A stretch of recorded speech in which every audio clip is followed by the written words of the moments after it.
We are pain, that's all. We are God.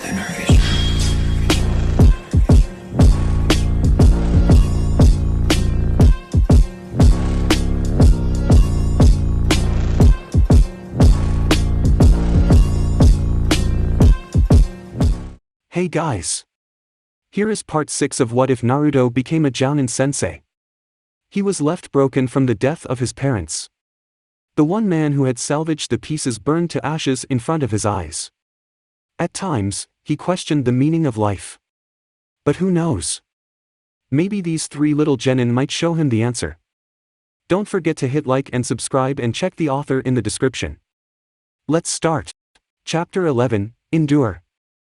Located in the mountainous areas to the northmost region of the land between Takigakure and Otogakure, a particular dense forested area held a graveyard of ancient dead creatures. Their giant fossils were all that remained of their existence, jutting out the earth, standing as large as the mountains themselves. Hidden deep underground, thick tunnels provided the perfect source of anti-detection, preventing any chakra detecting techniques to discover the operations that took place underground. In one particular area of this secret base, a large laboratory held a single figure seated in front of a massive wall full of glass containers. Decorated above the massive wall was the symbol of the Uchiha clan, the same symbol that the seated figure wore proudly on his back. Behind the single eye hole of his orange mask, he tilted his head, peering carefully at the Sharingan eyes, individually suspended in fluids floating in clear glass containers. "You're late." Seemingly speaking to no one, the ground suddenly contorted and shifted, and an insectivorous plant-like shell slowly molded out of the ground. Opening like a Venus flytrap, a dual-colored face peered at the masked individual seated leisurely in his chair. "Apologies," yellow-like orbs stared him down, "we stopped to feed on the way." Almost representative of the white and black colors of his face, 2 voices spoke in harmony, the first a tad soft and distinctively masculine, the other dark and filled with malice. The masked man scoffed, turning his head to glare at the plant-like humanoid. "Well?" he prompted after a few moments of silence. The shell opened further, revealing the same mixed skin, evenly halved down his entire body length, and short green hair. "His hatred for the village grows." The black side answered. "Hiruzen played his part perfectly." The white side chuckled. The man nodded in acceptance. "Continue, Zetsu." he bid him, crossing his arms. I've never felt such chakra." the white Zetsu uttered. "It was an interesting fight. Such dense and potent chakra. Even more sinister than your own, Toby." Black Zetsu finished, hoping to get a reaction from the man. The now identified Toby hummed to himself. "I hope you recorded all of it." He would want to see for himself the fruits of his labor. See how much the boy had grown. Itachi was becoming a thorn in his side, and he would need a replacement. Watching as Zetsu showed him the events, a wicked smile formed on his face. Yes. Everything was going according to plan. Soon the boy would find out the dark secrets that the elders tried to keep hidden for so long. He would kill them, that was obvious. If things went smoothly, then he would destroy Konoha in the process. Yes, Itachi would die and Naruto would take his place. As he watched the Mangekyo Sharingan activate in his eyes, he smiled. "Yes, Naruto, show them your power." He chuckled ominously. "Then when you destroy them, come to me." 1 week later. Wasn't that such a good movie? Resisting the urge to fall asleep, Naruto nodded slowly, not wanting to disagree with her and cause an argument.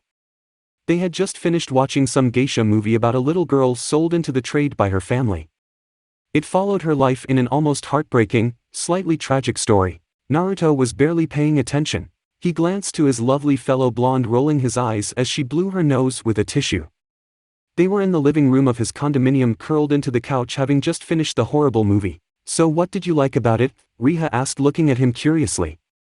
Naruto rubbed his head at the question before simply shrugging. "I don't know, guess I liked the setting." He answered, hoping it would be adequate enough to get her to stop pestering him. He sighed as she opened her mouth and started firing off sentences of how it was so beautiful and romantic. When she didn't stop, he began to tune her out. "I mean, I can relate to the main character." He had his eyes closed, absently nodding to everything she said, and that ending. After 20 years she got her man. Naruto nodded again, nearly falling asleep before he suddenly stilled. Had he heard her right? "What did you say?" he suddenly asked, causing Riha to stop her excited rambling. She stared at him curiously before repeating her last sentence. Sitting up in the couch, Naruto shook his head at her. No, what you said before that? Riha tilted her head curiously. I can relate to the main character, she repeated hesitantly. Naruto nodded at her slowly. She had his undivided attention as he shifted closer to stare at her face to face. What do you mean by that? Riha shrugged, Naruto noticing she suddenly refused to meet his gaze. Dunno, guess I can just feel for her story, being taken away from family at young age and brought into a life she never wanted. She never wanted to serve. To do what she did. In the end it always became only a mission. Naruto raised an eyebrow at her. So? He tried to find the deeper meaning behind her words. You were a geisha. Riha's eyes glowed with feminine fury. What? Naruto had to lean back to dodge the fist thrown at his face. Do I look like an entertainer to you, Naruto? The question was rhetorical as she jumped on top of him, straddling his waist, effectively pinning him. Soft hands gripped his throat hard, and despite the position, Naruto grinned. Well, you can dance, and you play the samisen really well. Your singing is horrible though. Damn, he loved the way her mouth turned whenever she got angry. And the way you're so good in the bedroom, one would think that you were a professional. He finished cheekily. His only warning was her eyes actually turning furious. His head suddenly turned as her fist impacted against his cheek. Staring at her in shock, he was confused at her tearful visage before she slid off him and walked away, heading to the master bedroom. He heard the door slam so loud it rattled the complex. Naruto sat up in the couch, rubbing his aching cheek. Staring in the direction she had stormed off in confusion, he wondered why she gotten so upset. Standing from the couch, he followed her path and arrived before the master bedroom door. Riha-chan. He lightly knocked on the door. May I come in? When he received no answer, he knew he should have just walked away and give her some time to cool off. Instead, he slowly opened the door and entered the room, silently closing it behind him. He paused at the sight of seeing her crying on the pillows. Walking towards her, he sat down gently on his bed, watching her in silence. Reaching down, he laid a hand on her shoulder and ignored the way she stiffened. What's wrong? He asked quietly. She sniffed before turning her face towards him, showing red puffy eyes. Have you ever wanted to tell someone something so badly, but can't? I mean literally can't. Naruto's brows furrowed down at her. What was this about? Lying down beside her, he wrapped an arm around her waist, bringing her up against him. I'm a horrible person, Naruto-kun. Naruto hushed her whimpers softly. We're all horrible people, he whispered as he dried her tears. It's how you choose to live your life that defines who you are. Horrible or not. His words struck her deep, and a new set of cries began as she rested her head against his chest. Her body shook with sobs as she cries grew in volume. She couldn't take it anymore. It was too. I love you. She instantly stilled against him. Slowly tilting her head to stare up into his face, she saw him smiling down her. His mask was off, showing her a full row of teeth as his smile widened at her. The hand that slowly began to stroke her cheek finally broke her. She lunged for his face, and their lips mashed together into a searing kiss as their tongues fought for dominance. She felt his hands tearing at her clothes and hers doing the same before she climbed on top of him, and Naruto wasted no time as he entered her in one smooth motion. Riha gasped at the familiar feeling of being full, and she instantly put her hips to work on top of him. Her guilt and worries melted away with each thrust he took as his hands reached up for her bouncing chest. Naruto ignored the nagging feeling in the back of his head as he lost himself to the sensations of her searing warmth. If it seems too good to be true, it definitely is. With love comes pain. The more you love, the greater the pain can be. He had learned that the hard way. In the infinite void of his personal alternate dimension, Naruto sat on the edge of his apartment entrance, letting his feet dangle over the edge as he stared into the endless black. Despite his blank face, his mind was a whirlwind of fury. Stupid. He growled to himself. I was so stupid. He took off his headband, letting the cloth dangle before he dropped it over the edge. This village was nothing to him now. A week of self-reflection had made the fact obvious. Crying over spilled milk won't change anything, Naruto. Naruto didn't acknowledge the deep voice coming from behind him. Hearing a grunt, he caught the sight of brown at the corner of his eye as a recovering Pakin shifted to sit beside him, staring into the dark abyss. You know, it's been a week now since you last visited the pups at the hospital. Pakin said lightly, hoping to a response from his silent master. Hearing only silence, he sighed, slowly laying on the ground mindful of the bandages wrapped around his body.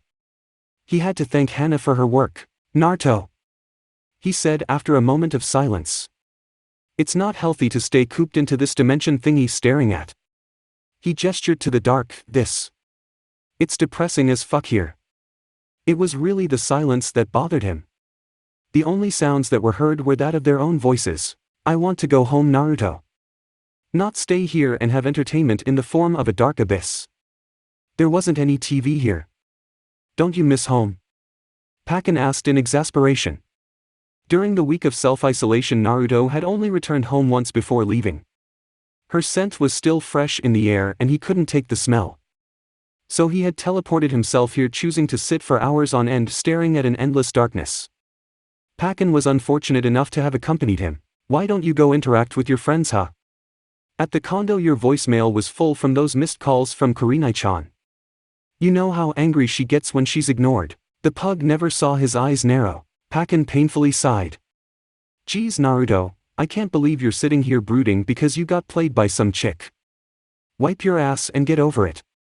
Like I said, crying over spilled milk won't change anything. She got you, she got all of us. How do you think the pups feel knowing their sensei only visited them once at the hospital then stayed away to go cry in a corner? What kind of coward are you? He finished with a growl. Pakken suddenly flinched as he was hit with a wave of chakra. Standing to his feet, Naruto walked from the entrance, slamming the door shut behind him as he marched through the apartment.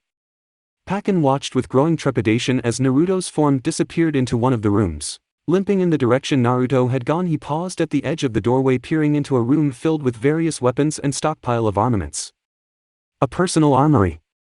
Already knowing what he was planning, Pakken growled at him. Stop, Naruto. Not even bothering to acknowledge Pakken's voice, Naruto shed his bulky green vest and placed on his old Umbu armor. He had reached his breaking point. There was only so much one could take. Fully dressed in his gear, he slipped on a blank black Umbu mask onto his face. Adjusting his sword on the back, he attached 2 utility pouches to the back of his waist and marched out the door. Pakken could only watch as he walked past him. Naruto, think about what you're doing. He shouted desperately, trying to keep with his steps. Imagine the consequences of your actions. You're putting everyone's lives at risk. If you do this now, you'll start a war. Seeing Naruto come to a stop, Pakken huffed in exertion as he tried not to rile his injuries. Please listen, Naruto, you need to dispel Pakken. Hearing the cold tone of Naruto's voice, Pakken froze, staring up at his back in shock. What? Naruto. His eyes widened as Naruto slowly turned to face him, the burning red of the Sharingan visible from his eye holes. I said dispel. With a broken look on his face, Pakken obeyed, reverse summoning himself in a burst of smoke. Staring at the spot the pug had been, Naruto held up a hand sign and focused his chakra, teleporting through time and space. Kurenai walked through Konoha's busy streets with a furious look on her face. Giving a rather nasty glare to anyone unfortunate to be caught staring, she ignored the way people gave her a wide berth as she marched onwards. The source of her current ire was a familiar masked individual that had been missing for a week. She would give that no good pervert a piece of her mind. Who the hell did he think he was to ignore her calls? All week she had been trying to contact him and see how he was doing, but that blonde-haired idiot had the audacity to tell her he wanted to be alone. What impudence! Giving her the cold shoulder after she allowed him to cry on hers. As she thought about his stupid smiling face, her glare intensified. Oh, she would show him why she wouldn't put up with his mannerisms for any longer. All that talk of trusting in friends had flown right over his head. Oh, give him space, Kurenai, he needs some time alone. She mocked Asuma's voice, remembering the way he tried to defend Naruto's actions when he had told them he was leaving. There was never more a time where she so badly wanted to punch him in his face. Leaving. That's the only thing he was good at. Closing himself off to any forms of contact while keeping others at arm's length. Despite her anger, her eyes burned with threatening tears. Why did he always have to act like that? She had all but begged him to stay with his friends. To be a pillar of support while his team recovered in the hospital. But like always he had refused. Their acts of dedication, although touching, couldn't change his worst habit. Suffering in silence. They had all thought that when Kakashi died, Naruto wouldn't make it. He had thrown himself deeper into Umbu, setting anew a record for the amount of S-ranked missions completed by a squad. Eventually his own squad had burned out, but Naruto continued onward. becoming a lone wolf taking on missions for himself. It was essentially suicide. Taking so many missions of that caliber would eventually lead to self-destruction. It would only be a matter of time. It was the Hokage himself who had intervened and forced Naruto to take a leave of absence from the Anbu. Then he left. There were no words of goodbye or letters entailing where he was going. Nothing. He had just got up and left. It took a week for anyone to realize Naruto was missing, and a search of the apartment he had been residing in found all of his stuff gone. Everyone had demanded, outright begged for a search party to be assembled to allow search for the young boy, but the Hokage had refused. That would be the first time she had ever hated the Hokage so much that she wanted to kill him. The second time was the night of learning his dark secret. If his actions of doing nothing weren't bad enough, him knowing that Naruto would leave had caused the combined effort of Guy and Asuma to hold her back from attacking the Hokage. Although the Hokage had every right to execute her right then and there, he didn't react in the slightest and told them all to leave.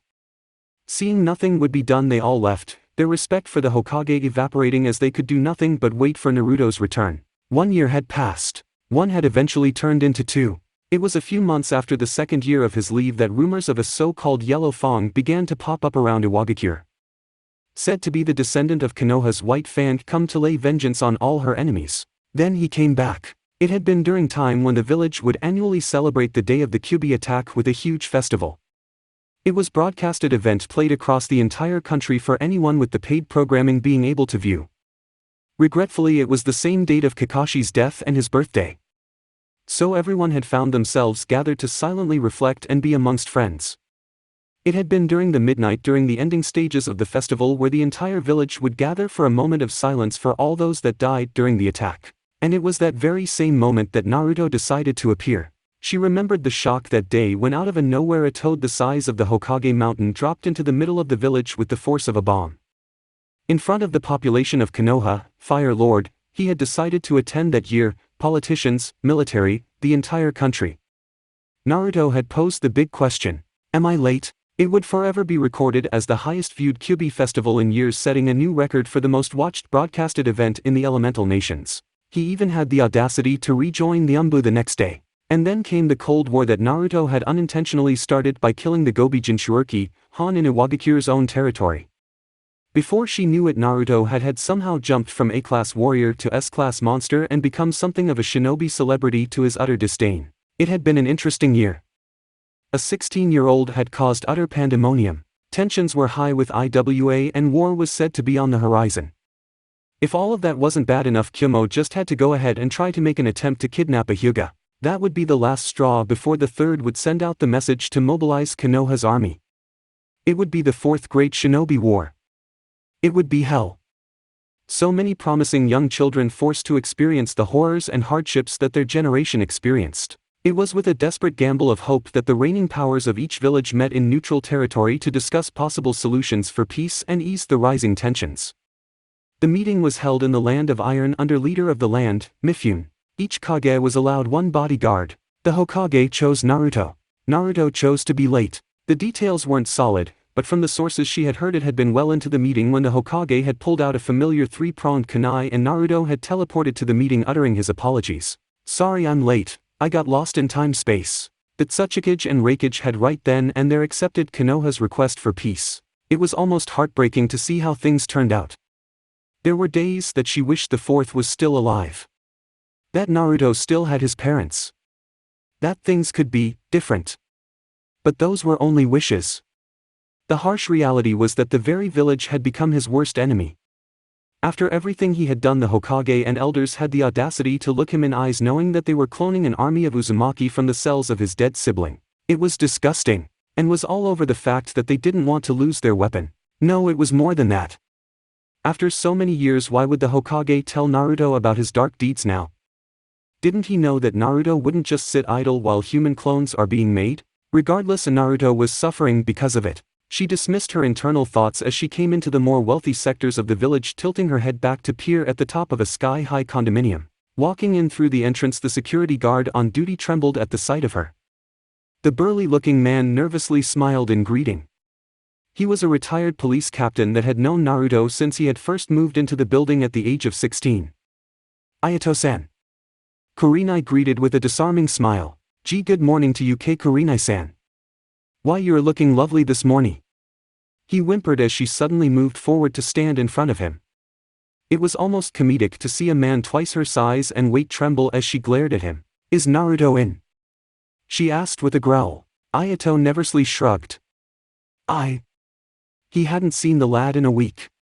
Gulping as her red eyes seemed to glow with anger, he knew telling her no would be the wrong answer. Why, yep. Jay just saw him this morning. He lied with a nervous smile. Staring at him carefully for a few moments, Kurenai nodded in acceptance before she walked towards the elevators. Pressing a button, she waited a few seconds for the door to open and she entered, pushing another button for the top floor. Ayato waited till the doors closed before he slumped in relief. Kami, his old heart couldn't handle these youngsters. Nearly 2 weeks ago Naruto had come stomping through the entrance looking like death itself, nearly giving him a heart attack, and now Kurenai as well. Why did I accept this job? Ayato groaned to himself. In the elevator, Kurenai waited patiently for the lift to reach the top floor, trying hard to rein in her temper as horrible music played. She tilted her head oddly, glancing at the fist-shaped indent made into the titanium walls. With a ding, the elevator opened, having reached top floor, and she walked out and only need to take a few steps to arrive before the penthouse door. Marching to the door, she didn't bother to knock and instead pounded on the door so hard that it shook. Naruto Namikaze, you open this door right now or else. She suddenly stopped, seeing a seal appear on the door, glowing briefly as it detected her presence. With a creak, the door opened itself for her, allowing her entrance. Right, she had forgotten that her chakra was recognized by the seal. Entering through the door, she stepped into his apartment, slamming the door behind her. She took off her sandals and walked forward into the living room, staring around at the silent condo apartment. Naruto! She shouted, hoping to announce her presence. When she got no answer, she frowned. Walking around for a bit, she had to marvel at the interior of such a living space. This was the very definition of luxury, as everything in sight was polished and pristine. She had to wonder how much Naruto paid each month. His maintenance fees alone were probably the same amount as her paychecks. Rich bastard! She headed for the hallway in the direction of the master bedroom. She kicked open the door, marching inside, hoping to catch him, but saw nobody. Glancing around at the room, she could do nothing but shake her head. Seeing all the interior design of the room, she felt disappointingly poor. From the king-side bed, matching ebony dressers, and snowy carpeted floors, Kurenai felt her jealousy rise. Her own bedroom couldn't even be classified as shit compared to this. She bet her entire apartment and a year's worth of salary wouldn't be half the price of the objects in this room. She sighed to herself. It wasn't fair. What she would give just to have this bed. She turned to leave before she suddenly hesitated. It was obvious Naruto wasn't here and she was the only one in the apartment, right? She suddenly shook her head. No, Kurenai, you're supposed to be pissed off. She said to herself. She would resist temptation. Glancing back at the bed, she bit her lip. Those sapphire silk sheets looked oh so alluring. And those pillows looked fit for a queen. Anger disappearing, she peeked her head out, hesitantly staring at the living room. The coast was clear. With a mischievous giggle, she ran forward and hopped onto the large bed, rolling around on the sapphire sheets. It was incredibly childish, but she most likely would never get another chance to rest in a bed worth more than her. She flipped herself over, rubbing her cheeks on the silk sapphire cheeks, reveling in the heavenly scent. She ignored the voice in the back of her head telling her she shouldn't be laying in someone else's bed, plus the fact that it was Naruto's bed. But it was so damn soft. She moaned in contentment as nuzzled into the soft pillows. How she wished she could sleep in this bed for all eternity. Imagine how jealous other women would be if they ever saw a bed like this in her. What are you doing? Kurenai let out a peep at the sound of the voice, tumbling out of the bed in surprise. Groaning, she rubbed her head and paused at the sight of sandaled feet. Lifting her gaze upward, she took in black umbu armor and a matching black mask staring down at her blankly. And Naruto? Kurenai questioned in shock. Why was he in all that gear? Behind his mask, Naruto glared down at he. What are you doing here? Kurenai stared at him in shock before her expression turned vicious. Standing up quickly, she got into his face, roughly shoving him, but only managed to make him take a step back. What am I doing here? She echoed with a growl. Where have you been, huh?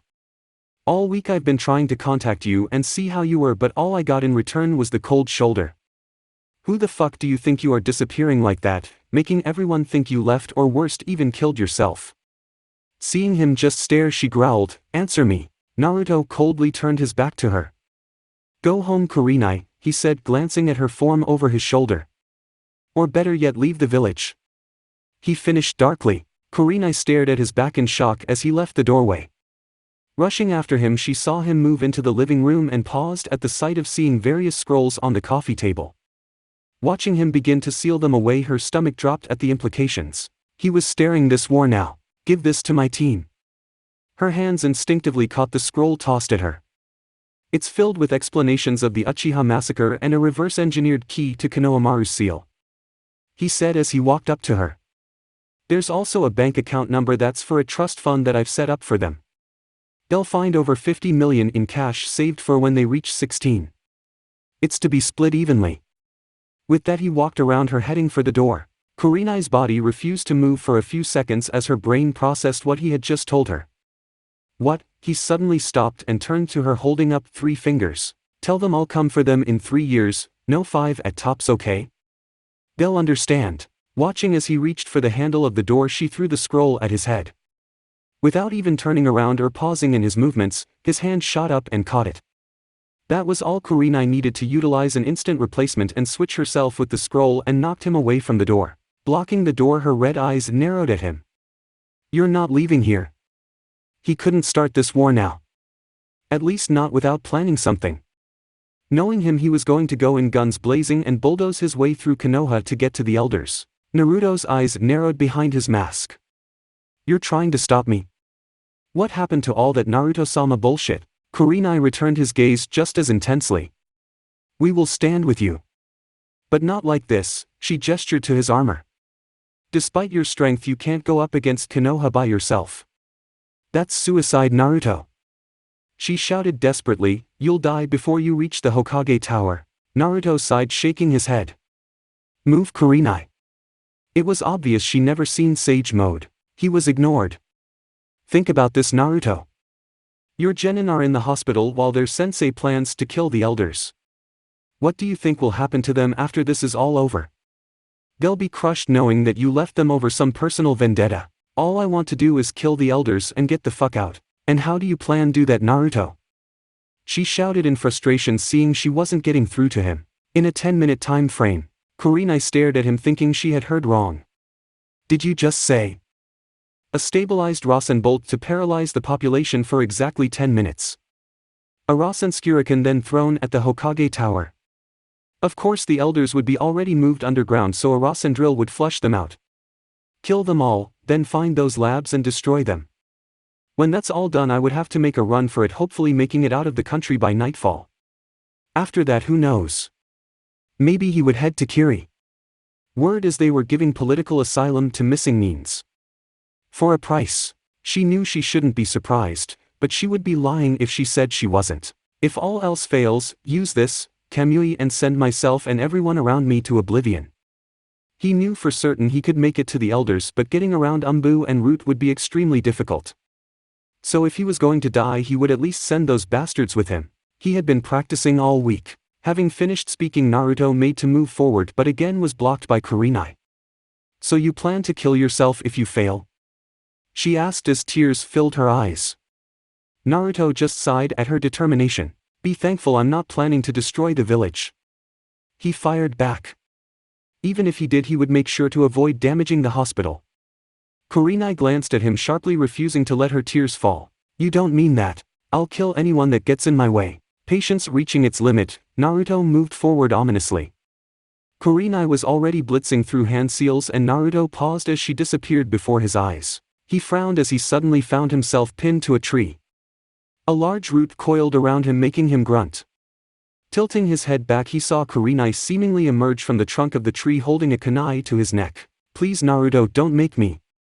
Her eyes widened as their positions suddenly reversed.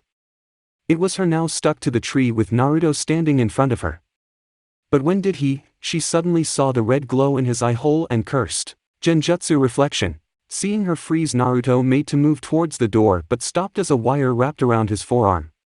He turned in time to see Kurenai extend her leg to wrap around the wire before she stomped on the ground, causing him to stumble forward. Being off balance, Naruto barely blocked the kick that sent him on his back. Quickly rolling to his feet, he avoided the way she tried to stomp on his head, retaliating with a fist aimed at her face. She ducked the blow, tugging hard on the wire, throwing him forward, rocketing upwards with an uppercut that Naruto flipped backwards to avoid. Using the momentum of his flip, Naruto's feet clipped her chin, snapping her head upwards before he blitzed forward, wrapping a hand around her throat and choke slammed her to the ground. "Don't make me hurt you, Kurenai." She spat blood into his eye hole, causing him to flinch before she wrapped her legs around the arm around her throat and rolled. Lest he have his arm snap in half, Naruto rolled with her until both of them tumbled across the living room, finally stopping as they hit the couch. Naruto managed to untangle himself from her, but Kurenai kicked him backwards and flipped to her feet and pulled on the wire still wrapped around his arm. Feeling the tug, Naruto used both his arms to pull against her and Kurenai was sent rocketing towards him. But in an impressive display of flexibility, she used the momentum to flip over, spinning in the air to make the wire wrap around his throat. Dropping on her back directly behind him, Kurenai kicked the back of his leg, sending him to his knees, and pulled with all her strength. Naruto's arms snapped backwards at the same time, choking from having the wire around his neck. He gasped as long legs suddenly wrapped around his neck and further cut off his flow of oxygen. When it seemed he was about to pass out, he suddenly disappeared in a burst of smoke. Panting in shock, Kurenai turned just in time to see hands wrap around her throat, and she suddenly felt herself thrown through the air, slamming against the wall harshly. Before gravity could drop her body, Naruto was in front of her, pinning her to the wall with his wrist. Her dangling feet kicked against his chest, but he only pressed his body against hers to effectively pin her. "Enough, Kurenai," Naruto uttered, watching her struggle. It was a hopeless fight. She couldn't hope to possibly fight him or even consider forcing him to stop. Naruto was too powerful for there to be any comparison. She didn't even realize she had been fighting a shadow clone the whole time. Sighing as she stubbornly ignored him, Naruto removed his black mask with his free arm and pinned it to his belt. Staring her in the eyes, Naruto's gaze softened at her. "Despite what you all said to me that night, I can't let any of you do this." He alone wanted to be held responsible and take the fall. "So you just leave everyone behind?" Kurenai growled at him, trying to free herself from his wrist. Naruto nodded. "I already told you I'll come back in a few years, Kurenai-chan." He felt her body slacken against him. "If you leave, I'll never forgive you," she said, suddenly staring at him with an unidentifiable emotion. Naruto didn't move for a few seconds before he closed his eyes and sighed. He suddenly removed his wrist from her throat, making her drop to her feet, wrapping an arm around her waist to steady her. "Kurenai-chan, you don't understand." "Yes, I do," she screamed at him. "I understand so much, it hurts. You showed me, everyone, your memories, but they didn't feel what I did," she said as her eyes filled with tears, the pain, agony, betrayal, the rage. "Naruto, I know how much you want to kill them, but right now isn't the way." Naruto honestly wanted to laugh. If only she knew. "So what you have me do then?" he asked, humoring her. "Wait till the old man dies of a heart attack before I kill him? Or maybe let them continue growing clones somewhere?" His eyes narrowed at her. "Or maybe you all are having second thoughts about everything." He saw the slap coming but took it anyway.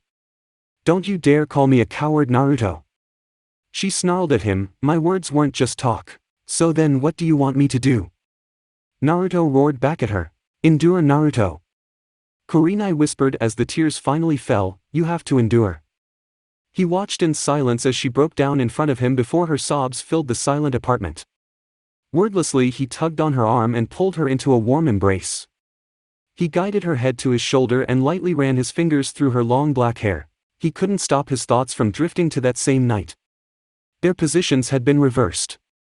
She reflected his thoughts as she wrapped her arms around his waist and held him tight, even as her shoulders shook. Naruto savored the moment, taking in a deep breath, inhaling her scent of roses before he began to untangle himself from her. "I've endured enough." With that said, Naruto pulled himself away from her but stopped at the soft, almost pleading tug on his arm. Looking down, he saw her fingers intertwined with his. Lifting his gaze to her face, he saw her tearful red eyes shining with that same emotion that he couldn't identify. "Please," Kurenai pleaded softly, "stay." Naruto slowly shook his head at her. His hand lifted to her face to dry away her tears. "I can't." "Then stay with me," she whispered. Both of them didn't notice her words as something took effect, and like two halves piecing together, they slowly began to gravitate to one another. Her soft hands fingered the edge of his mask and slowly drew the material down. Asuma wasn't even on her mind as the material came off and she stared at his face for the first time.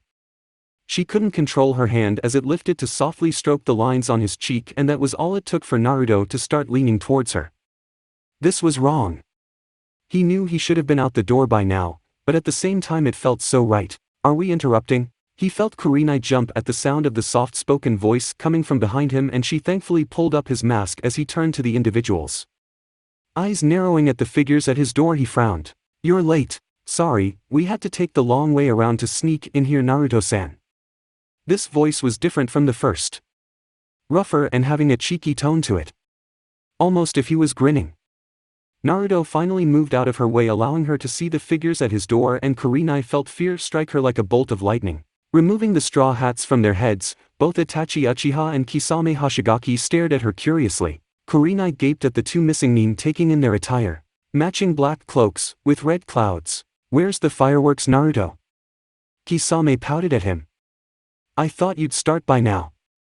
His small round eyes turned to stunned female. Who's the babe? He asked, giving her a charming wink. Indeed, Naruto, I thought you'd be killing the Hokage by now. Unless there were any unfortunate complications? Itachi asked, staring at Kurenai like she was an insect ready to be squashed. I'm surprised you let this lover's quarrel drag on for so long. Briefly glancing at the shivering Kurenai, Naruto shrugged. She was troublesome. He finished after a pause. Kisame scoffed, grabbing the handle of his sword in irritation. Whatever, are we doing this? Even Itachi was looking at him expectantly. Turning to the stunned Kurenai, Naruto smiled. See, I wasn't doing this alone, I called in some friends. He suddenly frowned as her eyes rolled into her head. Thump. Itachi sighed, watching the unconscious woman on the ground. Only you, Naruto. Kisame grinned. You silver-tongued devil. I think we are fighting a losing battle. When Hiruzen had come to him with news how he planned to combat Naruto with the Leaf's army, he had immediately, though old age had finally caught up with the monkey and made him senile. But it only took 2 words to make him see the reason why Hiruzen was ready to go to such lengths. Mangekyo Sharingan. For the first time in years, both he and his longtime rival sat down together and drank sake till they both became drunk. Things couldn't be worse. His agent had been killed, failing to become pregnant. There was no word from his other agent Fu, so he was guessing that Naruto had killed him as well. That was 2 of his most promising root agents gone. And to top it all off, here Hiruzen was mouthing to him of civil war. A war that he had no doubt intended to start, but he kept his mouth closed and listened how Hiruzen had talked non-stop of Naruto's strength and how he was no match and blah, blah. He had to raise his hand to get Hiruzen to stop his ranting. Lowering his hand, Danzu eyed his old teammate critically. Where is your spine, Hiruzen? Only a sip away from being completely drunk, Hiruzen blanched at the question. What? Danzu's lips curled into a sneer. Your backbone, you fool. Has that boy made you so afraid that you can't even begin to think straight? The Hokage recoiled as if the word struck him. Look at you, you've become pathetic, scared to even look him in the eye. Where's the so-called god of shinobi? Our enemies used to tremble at the sound of your name, if not flee the moment you stepped on the battlefield. Where has that man gone? Danzu finished with a snarl. His words had hit his old teammate hard. Hiruzen lowered his head in shame, tiredly running his hand through his graying hairs. Beneath his raging expression, Danzu was internally smirking. One more push. Where's your will of fire? Hiruzen didn't outwardly react to the line, but Danzu knew from the faraway look in his eyes, his teammate had gotten the message. Leaning back in his chair, Danzu rested his good arm on the round table they were seated at, tapping his finger on the wood in thought. He opened his mouth, but before he could speak, Hiruzen interrupted him. What do you propose we do? Hiruzen asked, looking up at him warily. Danzu couldn't keep the smirk off his face. Leaning forward, he bid Hiruzen to come closer with a beckon of his finger. First and foremost, I need root to be able to operate at full capacity. A blank check. I lost 2 of my best agents and I can't afford to lose anymore. He stroked his chin. I'm currently training my young protege, but I can say that my strongest agent right now is Torian. Hiruzen seemed hesitant before he acquiesced with a sigh. Positively grinning, Danzu then asked his second request. You remember that saying that Tobirama-sensei always used to say? Blinking, Hiruzen took a few seconds for his vast memory to remember his younger days. The strongest of opponents always has a weakness. It's obvious you don't want to face him yourself. Even you admitted that. So why not strike those closest to him? For example, Riha. I made him fall in love with my seductress and in return he killed her. Violently. Danzu ignored the way she died. But in return his heart was weakened. Vulnerable and open to attack. We can seize the opportunity and strike. Realizing what he was entailing, Hiruzen narrowed his eyes at his old teammate. No. Absolutely not. There was no way he would allow it. Desperate as he may be, he wouldn't stoop to that level. Sarutobi. Danzu began completely serious. It's obvious Naruto doesn't care for Konoha no longer. What he cares for are his comrades and students.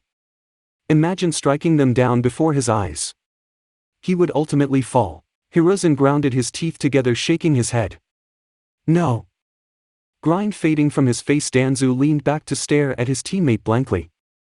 Seeing Hiruzen just stare at him, Danzu raised an eyebrow. Knowing the deeper meaning behind his expression, the third sighed, lifting a hand to stroke his head. I can't, Danzu. His teammate's response was immediate. Why not? Hiruzen sighed. Because. He trailed off as his gaze became distant. Slowly shaking his head, Danzu's lips shifted into a frown.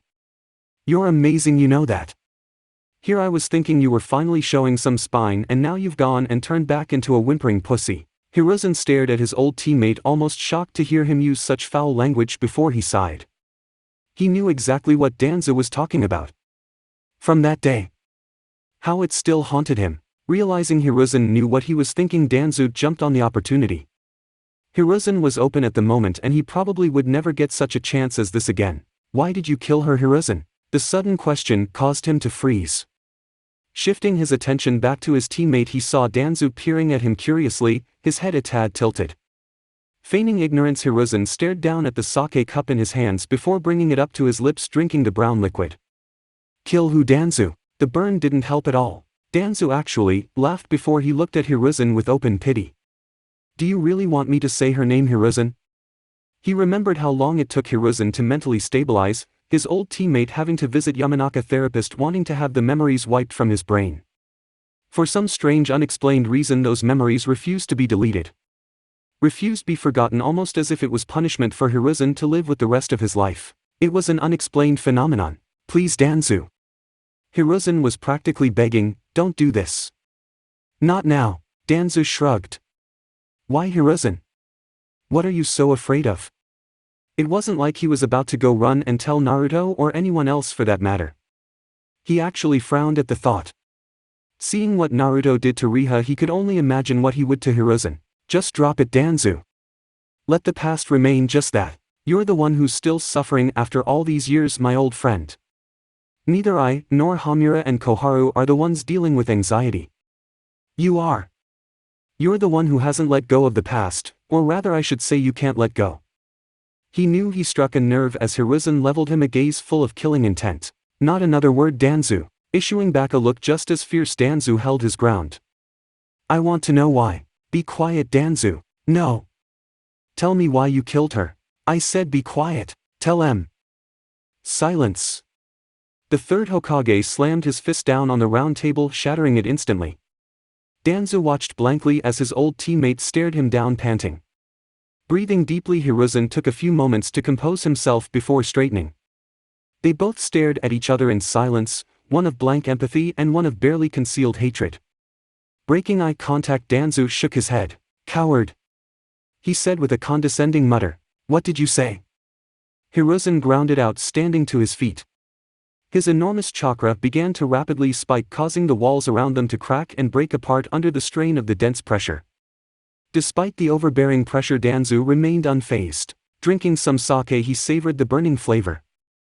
I said you're a coward. Danzu suddenly found himself slammed into a wall with a hand wrapped around his throat. Hiruzen bared his teeth as he began to run chakra through his arm, pressing Danzu further into the wall to the point that spider webs were beginning to appear in the stone. Despite the situation, Danzu kept up his gaze blank, staring Hiruzen down with utter calmness. Speak carefully, my friend. Hiruzen hissed with a dangerous whisper, your next words may be your last. Danzu scoffed. I have neither fear, nor a single ounce of respect from the words of a coward. Despite his bravado, Hiruzen couldn't hide his shaking. Danzo knew he had always been afraid. Fear of the ugly truth getting out. Fear of Naruto knowing the secret he fought so hard to keep. I am not afraid. Hiruzen growled. Suddenly Danzo laughed. Not a chuckle but a full-fledged laugh. It was cold, hard, and completely mocking to Hiruzen's ears. Laughter quieting down, Danzo lowered his head at him. Sarutobi, you've been afraid of Naruto since he was born. Recoiling, Hiruzen released Danzo from his grip. Why did you kill Kushina? At the sound of her name, Hiruzen's whole body began to tremble.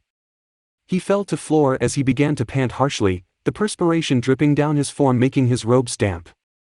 Danzo watched onward, neither moving nor lifting a hand to help his teammate as the man began to violently tremble. Hiruzen reached a badly trembling hand into his robes and pulled out a small metal container. The container rattled in his hands, the small objects beginning to dance inside making the sound of jingles from their shaking. With great struggle, Hiruzen opened the container, but his body suddenly jumped with a spasm and the container dropped from his hands, the small white pills inside spilling on the floors. Gasping as he held a hand over his chest, Hiruzen grit his teeth in pain. Hiruzen! The longtime teammates both jumped at the sound of the voice, panicking as the fourth Hokage appeared in a flash of golden light. What have you done? His body jerked at the memory and he began to violently cough. Blue eyes issued a look of such raw hatred that both Hiruzen and Danzo flinched, taking hesitant steps back. Form drenched in blood, white cloak reduced to tatters, the Minato locked his gaze with Hiruzen's as the giant spectral figure behind him began to drain his soul from his body. You'll pay for this. Body trembling, Minato bared his teeth. Before death, I swear it. You will pay. Hearing his words, the specter of the Shinigami slowly turned its head and pinned him under its eternal gaze. Staring into the face of death, Hiruzen's body shook with uncontrollable fear as its mouth opened wide and a long serpentine tongue hungrily ran along its lips. As the final remnants of his soul began to be sucked from his body, Minato used the last of his chakra to send a blast of killing intent so strong that both men fell to their knees. Linger in fear, for the belly of the Shinigami hungers for your soul. His eyes seemingly glowed with malice as the skin of his body began to pale. Naruto will come for you. Minato's body fell to floor as his soul was finally sucked from his body. Danzo and Hiruzen could nothing but tremble as they watched the Shinigami's mouth open wide, devouring his soul. On their knees, both of them shook in complete despair as they managed to hear the terrifying whisper before the spectral figure vanished before their eyes. And I will be waiting. Lurching as his heart began to beat dangerously fast, Hiruzen began to gasp for breaths. Vision dimming, he began to feel a numbing sensation before his mouth was suddenly forced open and something small was dropped into it. Instinctively swallowing, Hiruzen felt the effects instantly as his heart rate began to slow down and the trembling stopped. Vision returning, he stared in surprise up at Danzo's blank face as the man gazed down at him. Offering his one good arm, Danzo helped his old teammate to his feet, lightly brushing off the dust on his back. Panting, Hiruzen laid a hand on his chest before he turned to the last person he ever thought would save him. Thank you. He offered hesitantly. He was honestly surprised. He had for all purposes thought Danzo would just watch him die. It would almost be too easy for him to have his ultimate dream of becoming Hokage if he had died a withering mess on the floor. Bending down to the ground, Danzo retrieved the forgotten white hat and placed it on Hiruzen's head. Seeing that Hiruzen was okay, Danzo nodded before grabbing his cane and slowly began to limp away. One day Naruto will find out the truth. It was inevitable. Danzo's mind drifted to the day when Kakashi had died. A small contingent of Konoha's shinobi had made for the Sound Village with Danzo himself leading it. That was when he got taste of Naruto's true power. Overnight, Itachi had massacred his clan. But in one night Naruto had leveled an entire village. I pray when that day comes, you'll be ready for him. Hiruzen watched as the man slowly disappeared through a door before he sighed. Staring down at the spilled pills, he frowned. Stooping down, he began to pick them up one by one, internally thinking over Danzo's question. I'm not afraid. He spoke to himself. But the trembles wouldn't stop. They would never stop. He was afraid. He was very afraid. He had seen how Naruto had handled his root double agent, watching in complete horror as her body exploded violently in a shower of gore. He saw the bloody message he had left for Danzo and couldn't help but wonder if it was for him. Oh, make. Motorboat.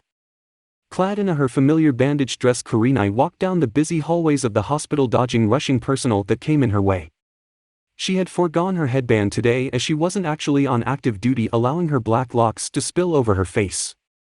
Fingering the plastic bag of takeout ramen in her hands, she headed for the direction of Naruto's hospital room. Seeing two Anbu guards flanking either side of the door as she neared, she smiled at one who nodded at her, politely opening the door allowing her entrance. Thanking him, she walked into the room, hearing the door close behind her. She giggled as the sounds of Naruto's snores reached her ear. Walking closer to his bedside, she sat down on the edge of the bed, smiling softly at his peaceful face. Reaching a hand out to gently shake him awake, she hesitated. The last time she had tried to wake him, she nearly got her arm broken, throat sliced, and a headache-inducing headbutt. She bit her lip. He wasn't moving in his sleep, and the last 2 times he looked like he was having nightmares. Internally debating, she took her chances and lightly shook his sleeping form. Naruto. She began slowly, preparing any minute to leap backwards if needed. Seeing he didn't stir, she shifted in the bed, inching closer to him, mistakenly bringing the bag of steaming ramen closer to his face. She never saw the shift in his mask as his nose twitched. Thump! Kurenai dropped backwards, falling off the bed from impact. The ramen bag had slipped from her grasp from the hit and landed in Naruto's lap. Hazy mind taking a few seconds to shake off the last effects of a surprisingly restful sleep, Naruto's eyes opened instantly, fixing on to the source of the heavenly smell. Grabbing the bag and placing it in his lap, Naruto closed his eyes, taking deep breaths. Ramen. He took a sniff. Miso ramen. Another sniff. With pork fillet at the side.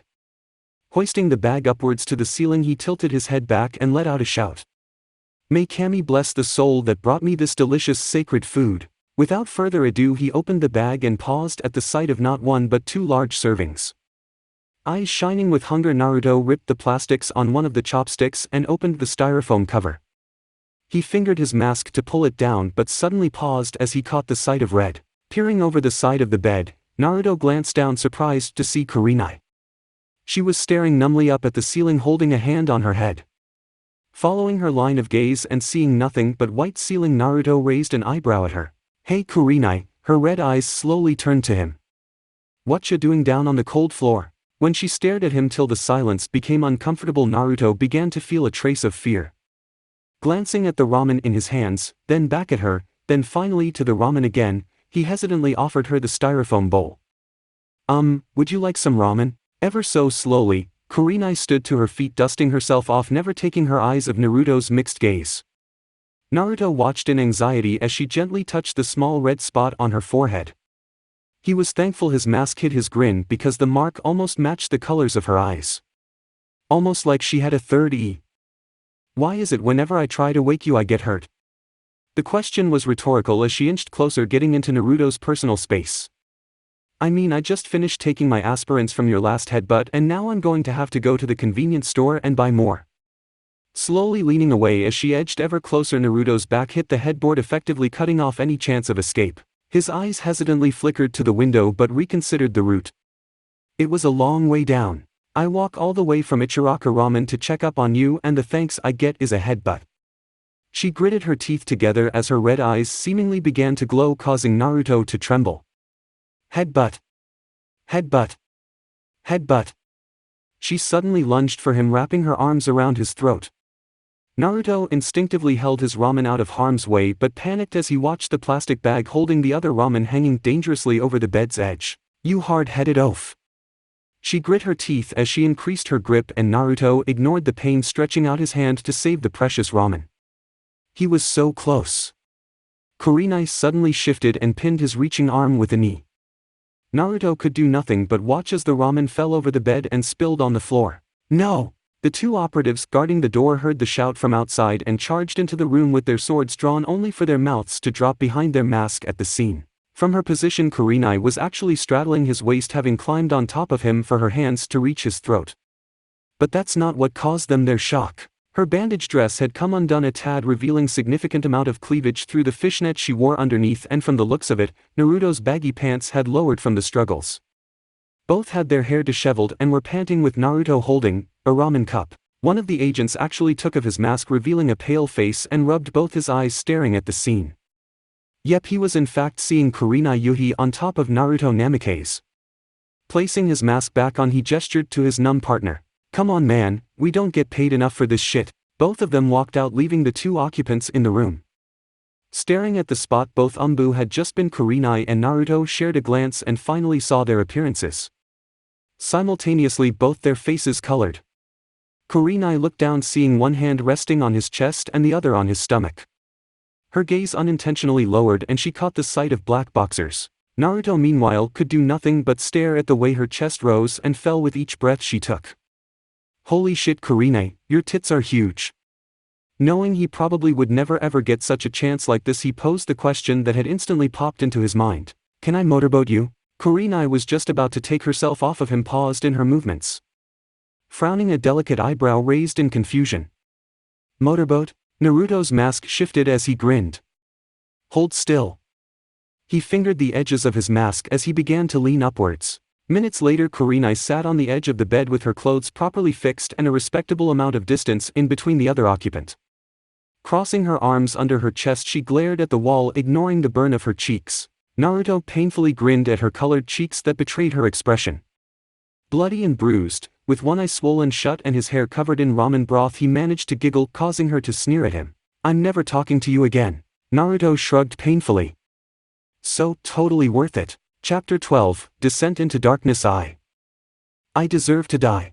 Not on the battlefield like a true warrior, but a long, tortuous, pathetic, insignificant death. For the sins I have committed, the many atrocities that I have performed, even hell would not want me. Every day I feel it. A lingering presence. Of course, whenever I turn to look, nothing is there. But I still feel it. Eyes watching me. When I'm out on the streets, in my office, my home, even in my sleep, I know what it is. I have long since learnt to just accept the reality that a presence follows me, watching and waiting with eternal patience. But these days it grows stronger, more noticeable, almost as if years of surveillance are finally coming to an end. My end. Having lived so long in a life of war and bloodshed, I have known nothing of God. It is a fact among many shinobi, that religion has no value in a life such as this. Some may agree, and others might disagree, but the reality is praying to a higher being for salvation will not save you. Asking a priest for a blessing will not increase your chances of survival. Neither having faith will somehow give you a miracle. I may not believe in God, but I do believe in one being. Death. Nothing can save you. It is inevitable, unstoppable. Something I thought was uncontrollable. Until that day, I witnessed a man, a simple human, summon death itself. It would almost seem impossible for a higher being beyond the scope of our trivial minds, to be beckoned by a simple set of hand signs and careful application of chakra. It makes my mind boggle that the jutsu was invented by the Uzumaki clan. How in the world did seal masters devise a jutsu that summons the god of death? How? These were the questions racing through my mind that day before my world suddenly stopped. I heard the scream of rage from my successor. Such a look of pure hatred made me wonder how a human face could ever express such emotion. Maybe it was his roar, or the way he was about to die, but whatever it was, death had heard him. I realized the fact as I saw the spectral figure turn towards me. For those few moments of time, I stared into the face of death. I felt it. No words could describe it. It was simply incomprehensible, unable to be explained in words. But God, I felt it. An infinite, unquenchable hunger. One that fed off the life source of the eternal soul. I could hear the echoing screams of those consumed from its stomach, locked forever in damnation. And those eyes, they peered right through me. Beyond the realm of human sight to the depths of my soul. Measuring, surveying, as one would look at a meal. A long serpentine tongue slithered from its jaws, tasting the air, tasting my soul. Then it smiled. Death hungers for my soul, and nothing will save me from that. Hiruzen Sarutobi. The third Hokage quickly stuffed his pipe with cannabis, lighting the pipe with a flicker of chakra and inhaling the relaxing hallucinogen to stem the flow of tremors that began to rack his body. The small amount in his pipe wasn't enough, so he opened one of the drawers of his desk and pulled out a small plastic bag filled with crushed green plants and leaves. Opening it up, he grabbed a handful of the drug and greedily stuffed it into his mouth, chewing almost frantically. Mouth full, he swallowed heavily, bringing his pipe back to his mouth, taking deep, long puffs. He had all about finished his CNS depressant pills and doctors had refused to give him any more over claims of substance abuse. The fools. He needed more. Badly. He felt a blanketing sensation in his brain and the tremors began to cease. He continued inhaling deeply, slumping in his chair as he let out long puffs of smoke. The heavy scent filled his office, the fumes clouding the air with a heavy smell, but at the moment he simply didn't care. He simply sat in utter contentment as he allowed his mind to drift. He was relaxed, mellow, and as cool as cucumber without a care in the world. His stoned-induced thoughts drifted to the time of the clan wars. The Senju and Uchiha clans were said to have been the strongest, the most feared in all the land with their unmatched prowess. Full of men and women that no shinobi would ever want to face on the battlefield. The two were like oil and water. Mortal enemies with a bitter rivalry that spanned from the time of their ancestors. It was never even considered that the two clans would unite. So it came as shock in the era of the clan wars, when the most powerful clans in history decided to form an alliance together, and create the very first hidden village. He suddenly began to laugh to himself. He began to laugh so hard that tears began to run down his face. By the time he finished his stomach was aching, and he was rapidly panting from being short of breath. It was always about the Senju and fucking Uchiha, how he hated the red-eyed bastards. No one seemed to realize that both of those clans had another that they equally respected. Even the Uchiha had a lingering amount of fear for the so-called cousins of the Senju. It was never recorded throughout history, but the very first hidden village was formed in the long-destroyed land of whirlpools. The legendary Uzumaki clan without a doubt held the title of the most powerful clan in the entire world. They were known by all, and feared by all. It wasn't just because of their potent chakra, or members recorded to live on this earth for more than 2 centuries, it was their unmatched, unprecedented, knowledge in the sealing arts. True masters of the art that even in the mighty Senju and Uchiha were wary to face in battle. Imagine the shock to the world when the wife of Hashirama Senju, Mito Uzumaki, sealed away the kyubi inside of her, becoming its very first Jinchuriki. Such acts were unheard of, thought just a myth. Nothing but distant legends of old from the days of Sage of the Six Paths. Their bodies made for perfect host, not just to the kyubi but for any other bijou. Potent chakra, extreme life forces giving them longevity, they were meant to be Jinchuriki. It was a theory amongst many that their blood relation to the Senju was much more significant. Did the Rikudo Sannin have just 2 sons? Was there another child? It was entirely speculation, but chakra such as theirs didn't go without question. But for all their prowess and skill, they were a peace-loving clan. Not ones to initiate conflict and never ones to relish in combat. It was said they were more philosophers than combatants. Historians, teachers, scientists, essentially polymaths in an era of war. Prone to studying the secrets of chakra, over the ways of battle. Seekers of knowledge, in a time where bloodshed was the very way of life. By the time the major hidden villages had established, and the 5 great nations began to rise in power, Uzushiogakure was in consideration to becoming the 6th. They would have been awarded the title if it wasn't for the outbreak of war. Countries had begun to aggressively expand their borders and the daimyos were seeking to increase power. The first great ninja war had passed with devastating losses to all the villages, Konoha having lost the first Hokage during the start and the second Hokage during the ending stages. Hiruzen suddenly grimaced. For all his power, Hashirama Senju was too naive, too idealistic. He had used his immense power to tame all 9 of the tailed beast and handed them out like candy to the other nations to promote peace. A peace that didn't even last long, as the very beasts he had given to the countries were used as weapons of war. Then the man had died shortly after leaving his brother to deal with his mistakes. It was the timely aid of the Uzumaki that had prevented Konoha's complete destruction. It was that very moment that the entire world was shown the true power of seal masters. It was that need to protect their one ally that led to their downfall. He had witnessed everything. The man that had been lying in the shadows, watching and waiting for the moment to strike. Uzushiogakure would pose a serious threat to his plans, and so they had to be dealt with. Permanently. Hiruzen had been nothing but a toddler when he had first laid eyes on the man. Mane dark as midnight, gaze as cold as ice, and face as emotionless as it was haunting. After all these years he could do nothing but tremble before the man thought to be dead, burning red orbs seeming to stare through his soul. An arrogant smirk curled in cruelty at his reaction. It was the voice. That same mocking, arrogant, deep, condescending voice. You will start this war, little monkey. So started the Second Great Shinobi War. It was the most devastating of all the wars in history. Not even the Third Great Shinobi War could compare to the brutality and sheer lives lost of the second. In this state of total war, the major countries threw their entire economic, industrial, and scientific capabilities behind the war effort, erasing the distinction between civilian and military resources.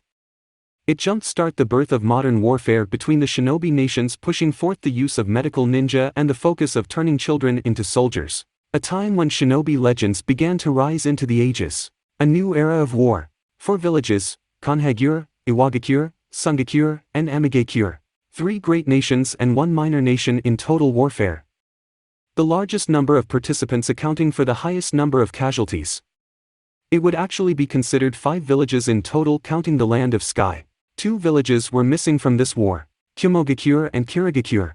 At the time, Kyomo was suffering from the rampaging attacks of the Eight Tails due to hosts not being able to control its immense power. It left the village devastated as they were hoping to use the Jinchuriki for the war. A plan that had failed under the circumstances, as it would be years before they would acquire a perfect host. That left only Kiri, who at the time, decided to be neutral during the war. They will fade away as they're blanketed by a blinding mist. Konoha could do nothing as Kiri launched a surprise attack at Yuzushiogakure. Despite the prowess of the Uzumaki clan, they couldn't withstand the combined assault of 2 Bijou and a hidden village with that man leading the strike. The 3 Tails and 6 Tails utterly destroyed them, rampaging through the village, driving it to extinction. A village, an entire country, destroyed in a single night. The weight of his sins couldn't be heavier than already were. He had set up Konoha's greatest allies to a swift and brutal death for the will of madman. The overbearing shame had nearly caused him to suicide. No, it won't be that easy, child. I still need you for now, so death will have to wait. He was forced to live with his guilt. Despite the vile nature of such a plan, deep down Hiruzen had to marvel at the sheer genius. The greatest threat to his plans was wiped off the face of the earth, and at the same Konoha was giving a new host for the Kyubi, while he got his host for his eyes. It was 50-50. An exchange he called more than fair, but it hadn't stopped there. Throughout the years he could do nothing but submit to his will and help the extermination of the man's greatest enemies. The Uzumaki clan, the Senju clan, Kushina, the Uchiha clan. It was becoming increasingly unbearable to wake up each day. Sometimes, he wished he could just fall asleep and never wake up. Slipping peacefully into oblivion with no more worries or sorrows. He just wanted it all to end. He was old and tired. The hat on his head weighed down his old bones. He had tried desperately in the past to get Naruto to take the hat. If only the boy had accepted, he would have left this village without ever glancing back. Konoha held too many demons for him to bear.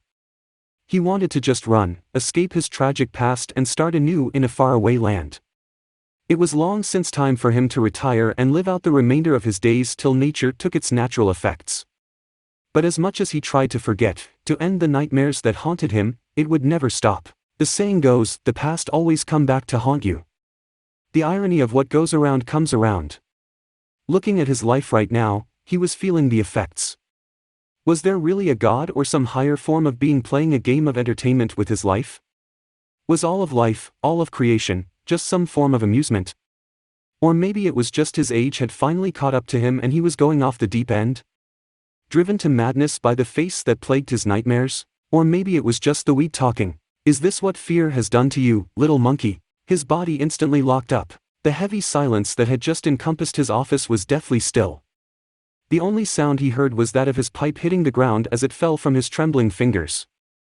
His fear-induced mind tried to feverishly tell himself that he was just imagining the voice he had just heard, but the sinister presence emitting from behind him made sure that this was all too real. At the corner of his eye he caught the sight of blue toenailed foot stretching forward to slowly turn his chair around.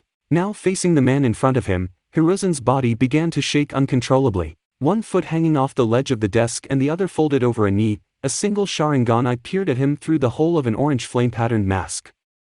Long midnight hair swayed as the man cocked his head at him, making him almost feel the condescending smirk that formed on his lips. Amada. My dear, Saru, is this the way you greet an old friend? Hiruzen's mouth opened then closed. He couldn't even speak if he wanted to. This man, why couldn't he just leave him alone? Was he not tortured enough? WWHIARYY. He trailed off as he began to badly stutter.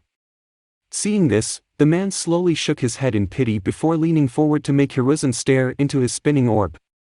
Almost instantly his shaking stopped. There now. The masked man uttered as he leaned back. Speak, why are you here? Hiruzen demanded with a shout of desperate rage. The fear was heard, but at least he wasn't stuttering. I thought you said you'll leave me alone after the Uchiha massacre. The man cocked his head. But Monkey-chan, you don't even know why I'm here.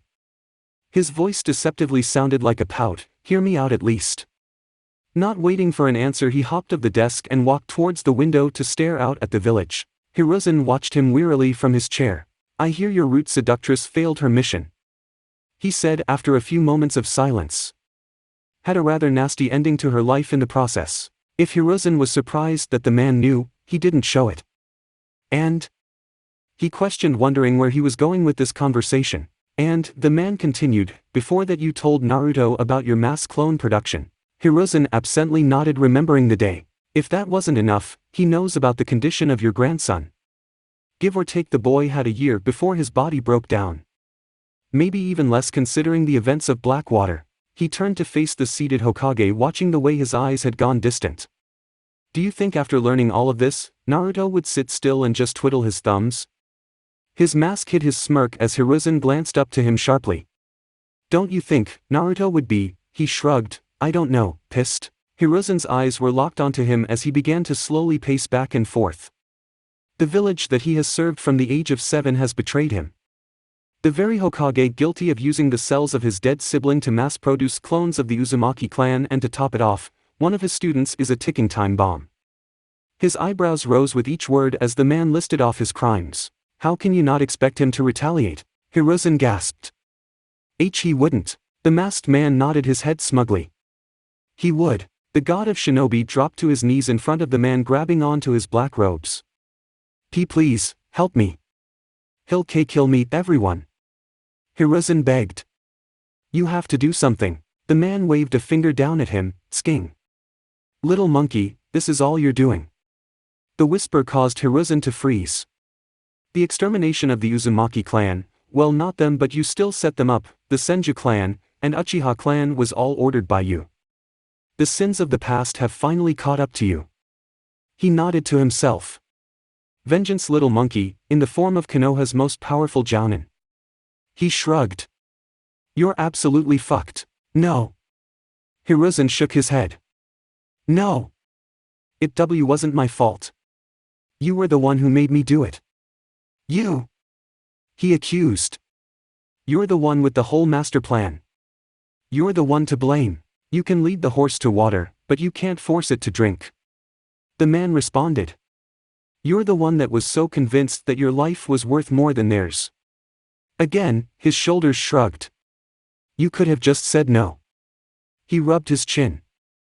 I would have killed you, but you still could have refused.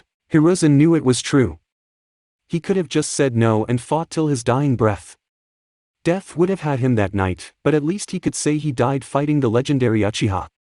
But now he was just an old man, tired and weary. Bastard! With a roar, Hiruzen rose, striking forward with a kunai. The masked man simply stood there, watching with amusement as the blow simply phased through him, causing the old Hokage to stumble. If I were you. Hiruzen turned around in time to see the man disappear in vortex of time and space. I would strike now. And as quickly as he came, he was gone, leaving Hiruzen alone in his office. Umbu came bursting into the room with their swords drawn. They stared at the panting Hokage before glancing around the room, seeing nothing. Easing out of their stances, but still on alert, one of them looked at Hokage in confusion. Hokage-sama, are you alright? We heard shouting. Hiruzen didn't respond to the question, still staring at the spot the man had been. The Umbu shared a glance, staring at the lingering smoke in the room, the steaming pipe on the floor, and finally back to the trembling man. Hokage-sama, one of them started hesitantly, maybe you should take some rest in the residence wing. Hiruzen slowly turned to them. Their masked faces hid their expressions as they took in his bloodshot eyes. His robes were messy at the front and his hat hanged at an odd angle on his head. What had caused them to take a hesitant step backwards was the crazed grin that was plastered onto his face. Kill Naruto. Both Umbu members paused, thinking they had heard wrong. One actually removed his mask, exposing a pale face and dark hair as he stared at the third. Pardon me, sir, but did you just kill Naruto? The Hokage's voice grew in volume as he walked closer to the two. Kill Naruto. Kill Naruto. Kill Naruto! Kill Naruto! An eerie silence filled the office. The two Umbu stared at the Hokage with a mixture of fear and apprehension. What the hell was going on? Had Naruto done something to the Hokage? Their thoughts halted as a familiar black armored body appeared. Red cloak swaying with each movement, the Umbu commander walked inside the office bowing before the Hokage. What troubles you, my lord? Behind the powerful leader, both Umbu couldn't contain their shivers at the sound of the voice-altering software. I want Naruto Namake's dead. The commander's head tilted ever so slightly. Hokage-sama, you cannot kill one of your soldiers without. Squelch. Two kunais suddenly flew through the air and the two Umbu guards in the room dropped to the floor, choking to death, from the kunai buried into their throats. Namake's just killed two Umbu. The punishment for such a crime is death. The commander bowed. By your will, Hokage-sama, send word to our forces. He whispered as he adjusted his robes. But do it quietly. Genma Shiranui slouched in his chair as the gathered shinobi awaited to hear the emergency summons they had received from the Hokage. He chewed on the senbon needle in his mouth, absently staring around the sea of green vest that filled the large hall they were in. To fit Konoha's large army into one place, they had met underground the Hokage's tower with a large hall specifically designed for meetings such as this. At the front of the large hall was a stage for the Hokage and high-ranking officials such as the Jonin and Umbu commanders to address the group. In the past week there had been a large influx of shinobi in Konoha. It was usually only 25% of Konoha's forces in the village during peace times, as the brunt of the military were either on border defense or carrying out missions internationally. But now, green vests were everywhere. He gestured to the smoking individual beside him. Yo Asuma, the bearded Jounin, turned to him. Did you catch sight of Naruto when you came in here? The man chuckled in response. You should know by now that Naruto's schedule runs an hour behind everyone else's. Genma shrugged, not entirely convinced. Yeah, but even he would know better than to arrive late to an emergency meeting. Asuma slowly puffed on his cigarette before exhaling. Don't worry about it, Genma, I'm sure he's fine. He patted the man's shoulder. Lighten up, Naruto's a big boy. He can take care of himself. Genma shrugged again. Of that I have no doubt. But then again, nobody has seen him in a week. Asuma didn't know how to respond to that, so he just remained quiet. Speaking of missing faces, he glanced around. Where was Kurenai? All conversation in the hall came to a halt as the Hokage appeared on the stage, followed by high-ranking officials and the Umbu commander. He stopped before a small speaker, coughing before he cleared his throat. Good evening. I just want to say thank you all for coming here on such short notice. I'm sure you're all wondering why you are here. He paused as his eyes suddenly grew weary. I regret to inform you all such troubling news, but it is my duty as the Hokage of Konohagakure to say this: we have another traitor to add to our bingo books. Simultaneously, everyone of Kakashi's age group sat up in the chairs. It is with a heavy heart that I, the third Hokage of Konohagakure, add Naruto Namikaze as an S-ranked criminal to our international bingo books. The silence that fell upon the great hall was absolutely deafening. All eyes were staring at the Hokage with open shock, not quite believe what they had just heard. The only warning were mouths opening before the situation erupted in pandemonium. Shouts of protest and disbelief grew in volume till the sounds deafened the hall. Literally, every shinobi in the hall was standing on their feet shouting. Asuma glanced at his father in complete shock before his gaze slowly narrowed. In front of him, Guy had his head down, his rage evident as his form began to tremble. Both Asuma and Genma shared a glance before they both rocketed forth and held Guy down just as the man exploded from his seat. The Jounin snarled, his chakra beginning to spike, as he tried to wrestle himself from their grasp. I know, Guy. Genma hissed into his ear, seeing the stares they were receiving. He was glad it was still too loud for others to hear. But if you act no, you'll put us all in danger. His pleas fell on deaf ears as the man began to channel chakra to open his 8 inner gates. Reacting quickly, Genma took the senbon from his mouth and stabbed it lightly into Guy's neck, causing the man to freeze up. Quiet! The Hokage shouted, the noise quieting almost instantly. Sitting back in their seats, Asuma weaved a quick genjutsu to mask the needle as the hall filled with a heavy silence. Beside the paralyzed man, Hayate's familiar face steadied him. Nodding at him, Genma turned his attention to the stage as the Hokage began to speak. Now I know emotions are high, but I assure you, what I am saying is not false. His voice grew empty. It has come to my attention that there is a rumor going around that Naruto and I had conflict. His head lowered slightly. It is true. As gasp echoed through the hall, he continued. Naruto has made an attempt to kill me. The Hokage shook his head in sadness. Someone that I loved like a grandson tried to take my own life. Voices of sadness rang out. Fearing for my own safety, I sent one of my personal Anbu on mission. A projector in the room suddenly flickered on and a picture of Riha Yamenka was shown to everyone. Some of you may know this woman and some may not. This Kunoichi, he pointed to the picture. Under my orders was sent to watch Naruto. Ginma bared his teeth. Her only orders were to watch him. But Riha was a loving soul. Too loving in fact. She went beyond her orders and fell in love with him. Hiruzen's voice was thick with emotion. A love that led to her demise. Beside him Inoichi Yamanaka stood stone-faced. His expression was betrayed by the tears in his eyes. The picture of Riha flickered and everyone in the vicinity flinched as they were shown bloody body parts. This is all that remains of Riha Yamanaka. A jutsu was used on her that caused her body to explode, with this message written in her blood. They were suddenly shown the words, "You're next." She was also pregnant. Hisses were heard as numerous faces grimaced. Monster. Someone whispered. It's always the geniuses that turn traitors. Another Itachi. Ginma and Asuma shared a glance in rising alarm. The situation had just turned from bad to worse. The Hokage tapped the microphone to quiet the hall.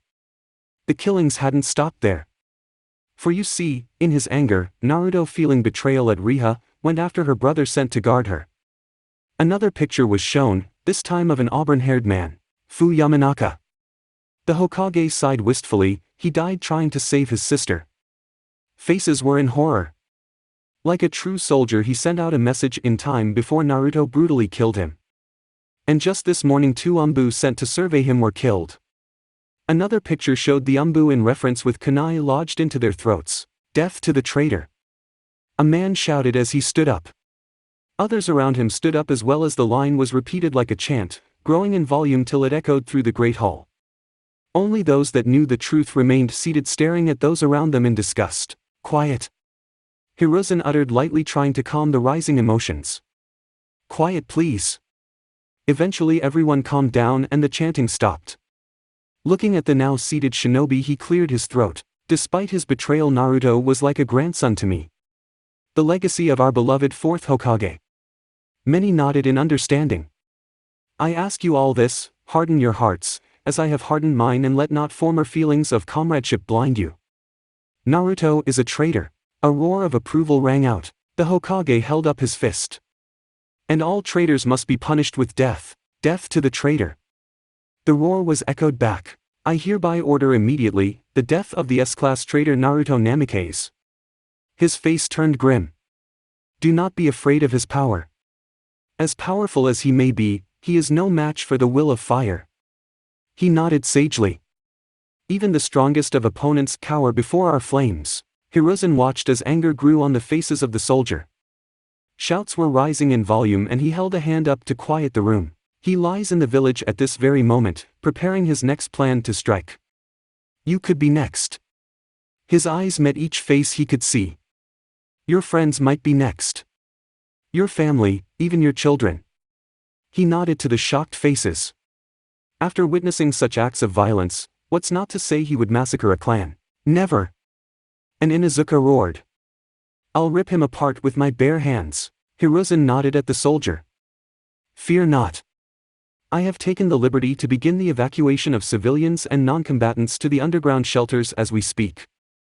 This way I am allowing you all free rein to hunt him down and kill him. A small smile formed on his face as he surveyed the soldiers ready for blood. Ginma could only watch in horror as the army in the room began to move. Wait! The Hokage's quiet whisper caused the activity in the room to stop. Despite Naruto's traitorous nature, he was loved. His eyes searched the hall, focusing in on specific faces. What's not to say he hasn't brainwashed many with that Sharingan of his? He does have friends, does he not?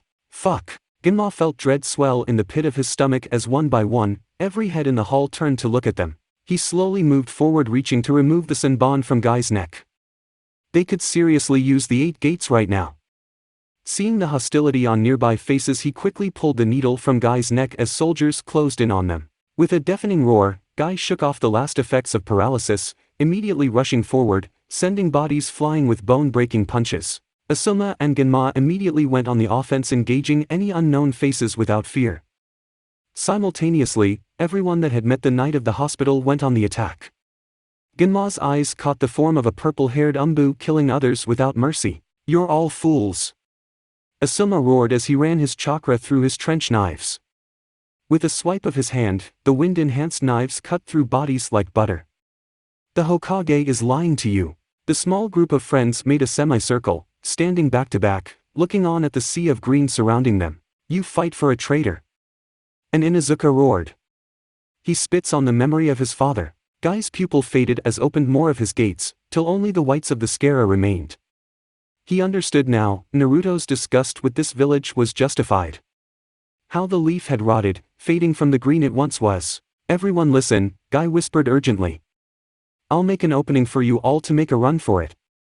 We'll rendezvous outside of the village." Nobody had time to protest as Guy charged forward, the sound of his movement cracking the air with a loud boom. Morning peacock. Fireballs caused from the friction of high-speed punches rained down on the army like hellfire. The close quarters of the hall provided a disadvantage to those on the receiving end of the taijutsu attack, as bodies were crowded together. "I rather die than run," Asuma's chakra flared as he spat out a plume of ash, clicking his teeth, setting those caught in the haze on fire. With a roar of their own, everyone charged the Leaf Army, uncaring of the massive numbers they faced. Some faces bore shock at the sight of the few individuals fighting so fearlessly in the face of defeat. Hiruzen frowned as he watched his own son cut down his soldiers before him. Almost feeling the gaze on him, Asuma looked towards the stage, meeting his father's eyes. With a roar of exertion, he threw his trench knife forward, the blade sailing through the air like a bullet, ripping through bodies on a direct path towards the Hokage. The sound of rushing air suddenly echoed through the massive hall. Swift as the wind, the Umbu commander appeared, knocking the knife off its path with a well-timed blow of a steel sword. The commander turned towards the Hokage, getting a hesitant nod of approval before the black figure disappeared in a blur of movement. Asuma barely managed to dodge the sword that would have decapitated him. He quickly backpedaled, only for the black figure to appear in front of him, snap kicking him in the chest, knocking him to the floor. The commander surged forward, stabbing downwards, aiming for the man's head. Asuma rolled in the nick of time, barely escaping the sword that managed to cut some strands of hair, using the momentum to speed through hand seals. Wind release, he rolled to his knees, inhaling deeply as chakra began to surge forward out his throat. Vaku. His head suddenly snapped backwards, the wind jutsu he prepared expelling from his mouth violently from a sudden brutal uppercut. The bone-jarring blow flipped him backwards, Asuma barely recovering in time to land awkwardly on his feet. Unrelenting, the commander blitzed forward again, sword poised for a strike, and Asuma swung his knife in desperation. But before his arm could even move, a red cloak flashed before his eyes and vice-like grip suddenly stopped his hand. Asuma stared into the blank mask, panting in exertion. Such raw speed and strength. Almost like crack. Asuma screamed, the knife instantly dropping from his hands as wind chakra sliced through his wrist. The sickening crack came as the Umbu leader twisted his wrist, instantly breaking the bone as blood spurted from the motion. Surrender. Asuma fell to his knees from the pain, wheezing as he suddenly began to gasp. A hand wrapped around his throat, and he suddenly felt the air in his body being forcefully sucked out. Vision dimming, Asuma struggled to stay conscious as he felt the last of his oxygen being sucked from his lungs. The commander's form suddenly stilled and turned just in time to block the knife attack coming from the back. Still holding a hand around Asuma's throat, the commander stared into the face of Genma Shiranui as the Jonin struggled against the sword blocking his kunai. What the hell is this guy? Genma gritted his teeth in frustration, sweat beginning to dampening his brow.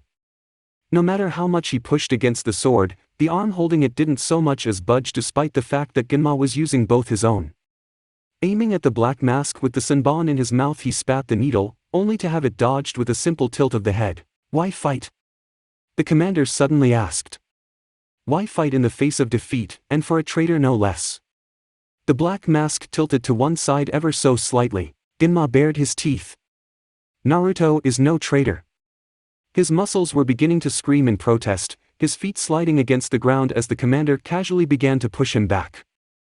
The hand wrapped around Asuma's throat finally relinquished the suffocating grip it had on the man, prompting the Jounin to drop to floor unconscious, the shape of hand indented into his throat. The former elite bodyguard of the Fifth Hokage really began to struggle as the commander wrapped both hands around the ninjato, pushing him backwards as if he was cart. He plans to kill the Hokage and entice civil war.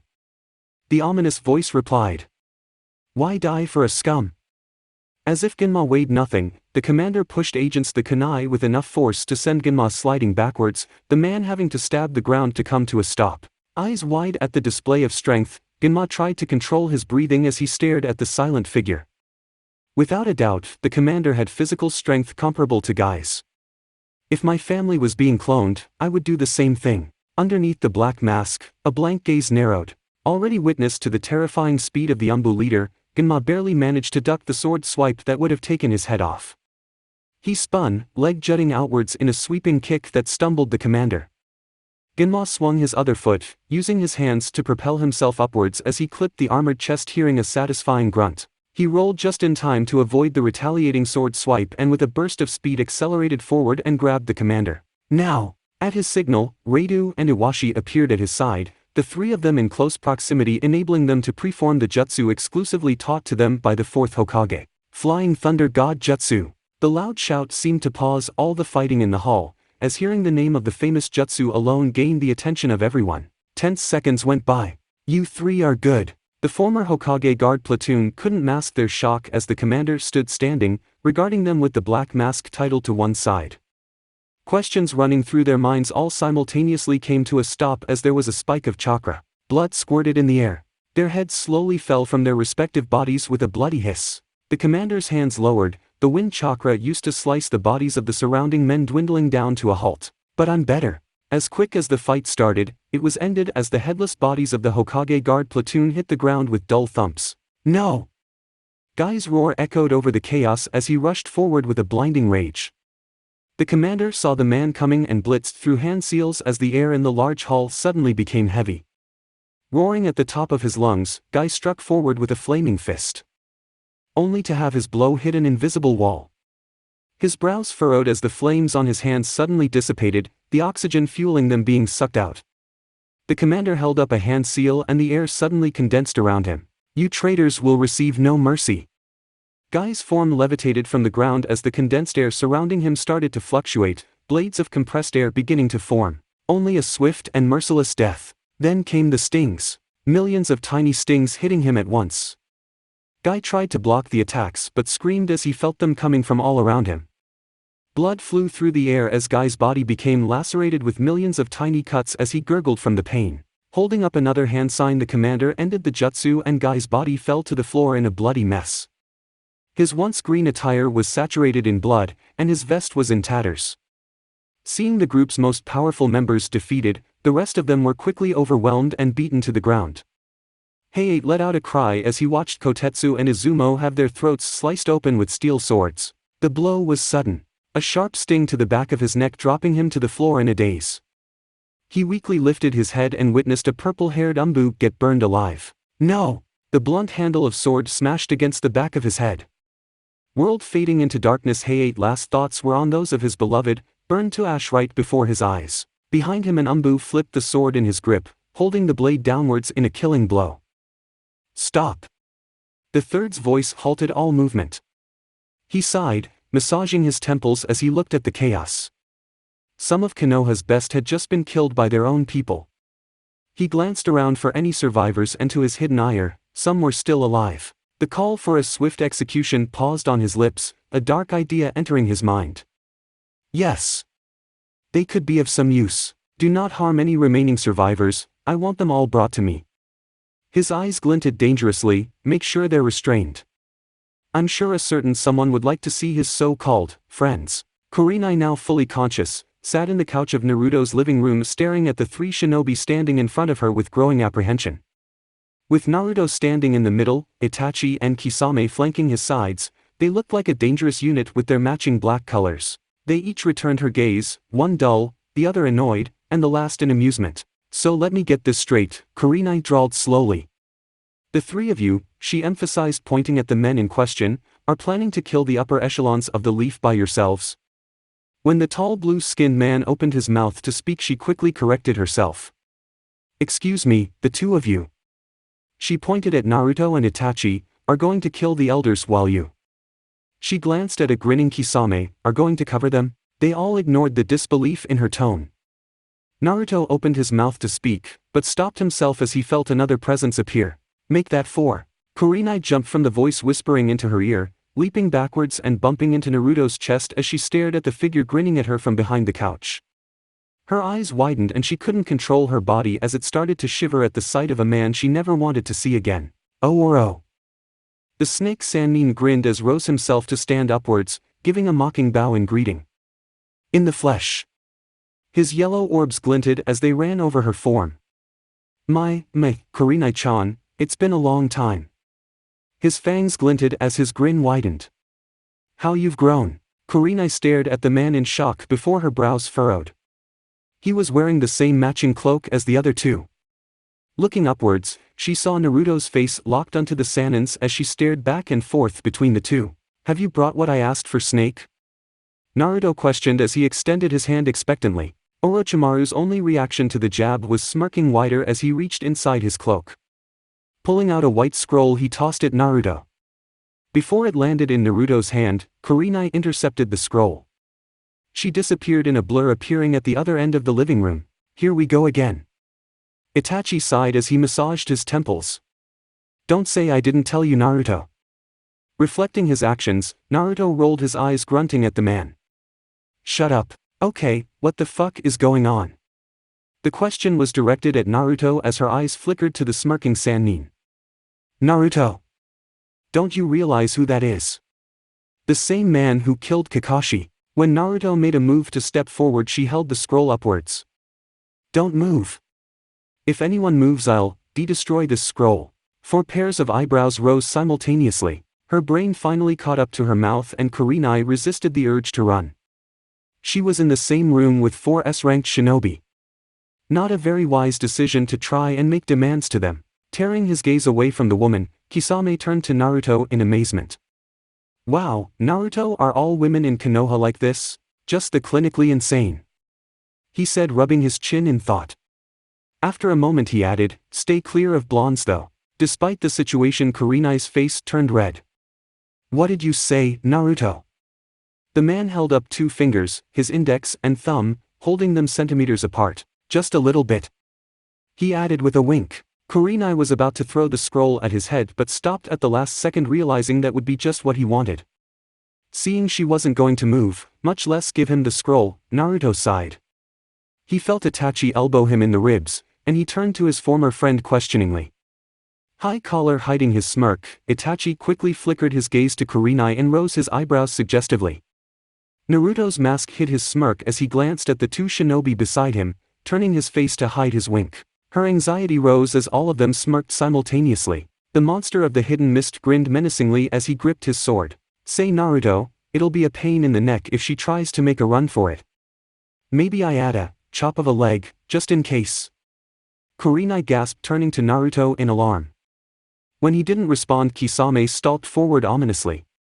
Right. Kurenai pressed herself up against the wall looking for an exit, but found none as Orochimaru and Itachi blocked any attempts of escape in a blur of movement.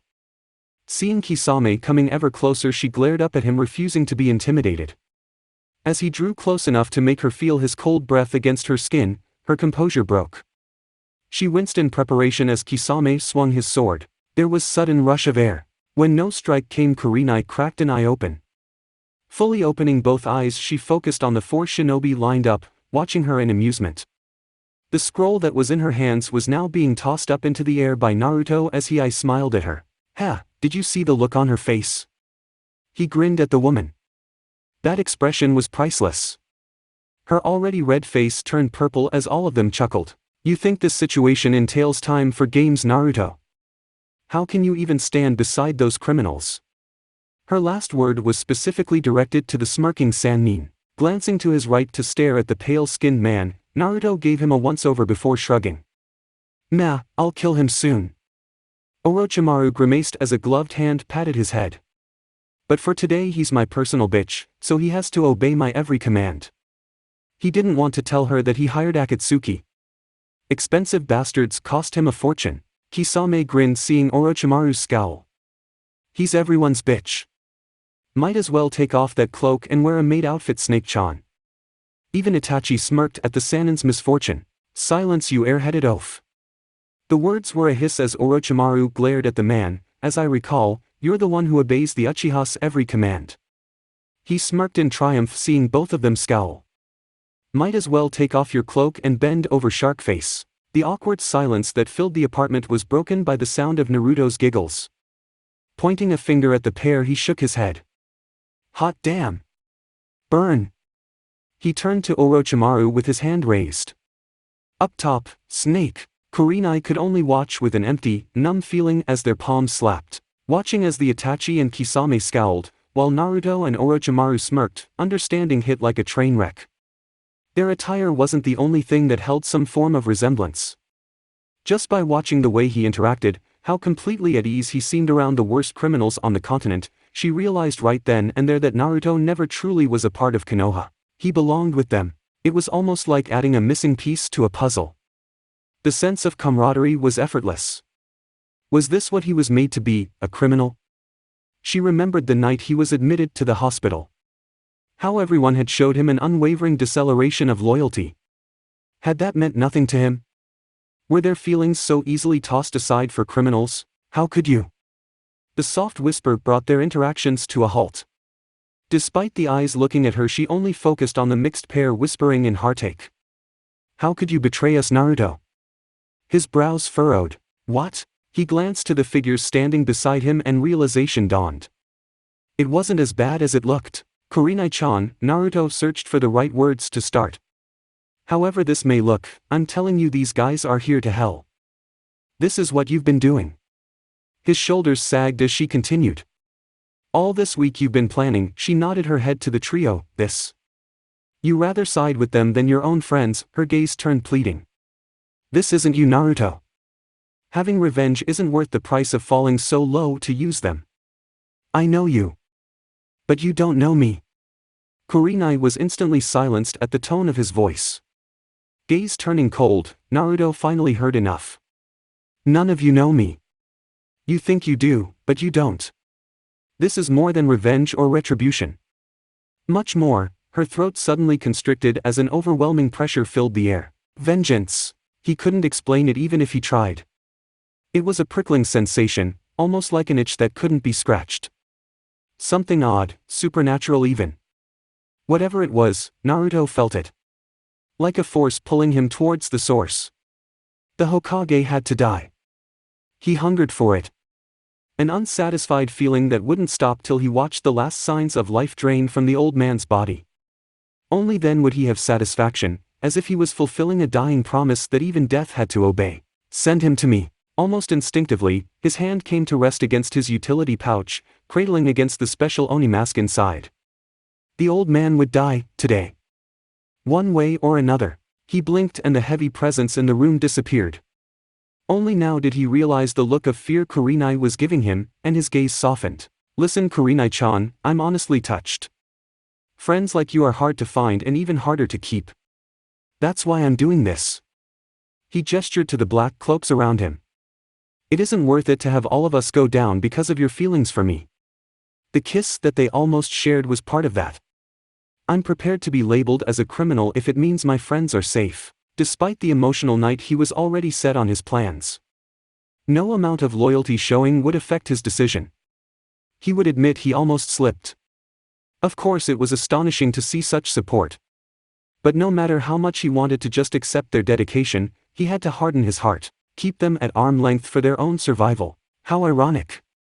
He was finally shown how deeply they cared only to have to leave them the next moment. I could never live with myself if anything happened to you. Something broke inside of her from the longing tone in his voice. The tears spilled as he smiled at her. She could do nothing but cry. You have to take care of Asuma for me, okay? Have a kid together and start a family like you always wanted. She was openly sobbing as he smiled at her. Goodbye, Ku. He trailed off looking at her with his brow furrowed.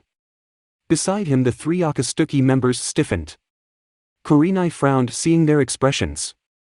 Was something wrong? She took a hesitant step forward, mouth opening too. The only thing she saw before pain exploded from behind her was a flash of golden light. Naruto never willed his chains to shoot out of his arms so fast in his life. The golden chain attached to Kurenai just as the wall behind her exploded. Boom!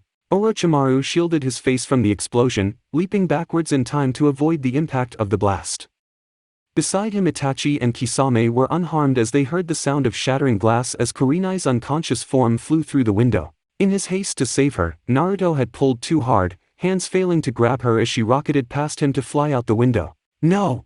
Naruto's scream echoed above the chaos as Kurenai's body fell through the windows.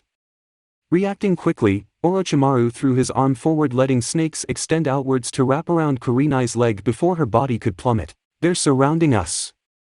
Kisame shouted, drawing his sword. The massive blade began to give an audible hum as numerous chakra signatures descended upon them. Unsheathing his sword, Naruto growled with a look of absolute murder in his eyes as Umbu crashed through the walls with swords drawn. Naruto and Kisame were immediately upon them, swords slashing as the Umbu were cut down. Shaved to ribbons in Kisame's case as his sword grinded an arm down to a stump. Naruto's sword whistled through the air as a body lost its head, and then rapidly extended, piercing an Umbu through his heart. With a snarl, Naruto flipped his sword upwards, causing the man's body to split cleanly up the middle before the two halves fell to the floor. It was over as quickly as it started. Too quick. They all shared a glance before movement appeared in the corner of their eyes. Looking through the window at Konoha's skyline, the sun and clouds became shadowed by millions of tiny little objects that rapidly began to fall towards them. It took them a few seconds to realize the objects were all kunai with explosive tags. Orochimaru quickly reseated his snakes, pulling Kurenai into his arms just as Naruto blitzed through seals and slammed his hands on the ground. Summoning Jutsu, Rashomon. A demonic-looking gate burst from the earth just as the kunai struck. The explosions that racked the apartment caused them to stumble as the gate blocked the attacks directly aiming for them. Naruto ran towards the gate, slapping his hands against it, reinforcing the demonic metal with his chakra as the gate began to shatter. When the last of the explosions stopped, he slowly lowered his hands. He stepped back from the gate, watching it sink back into the earth to reveal legions of Umbu on the surrounding buildings watching them. CC crack. That was the sound they all heard as the floor began to collapse under their feet.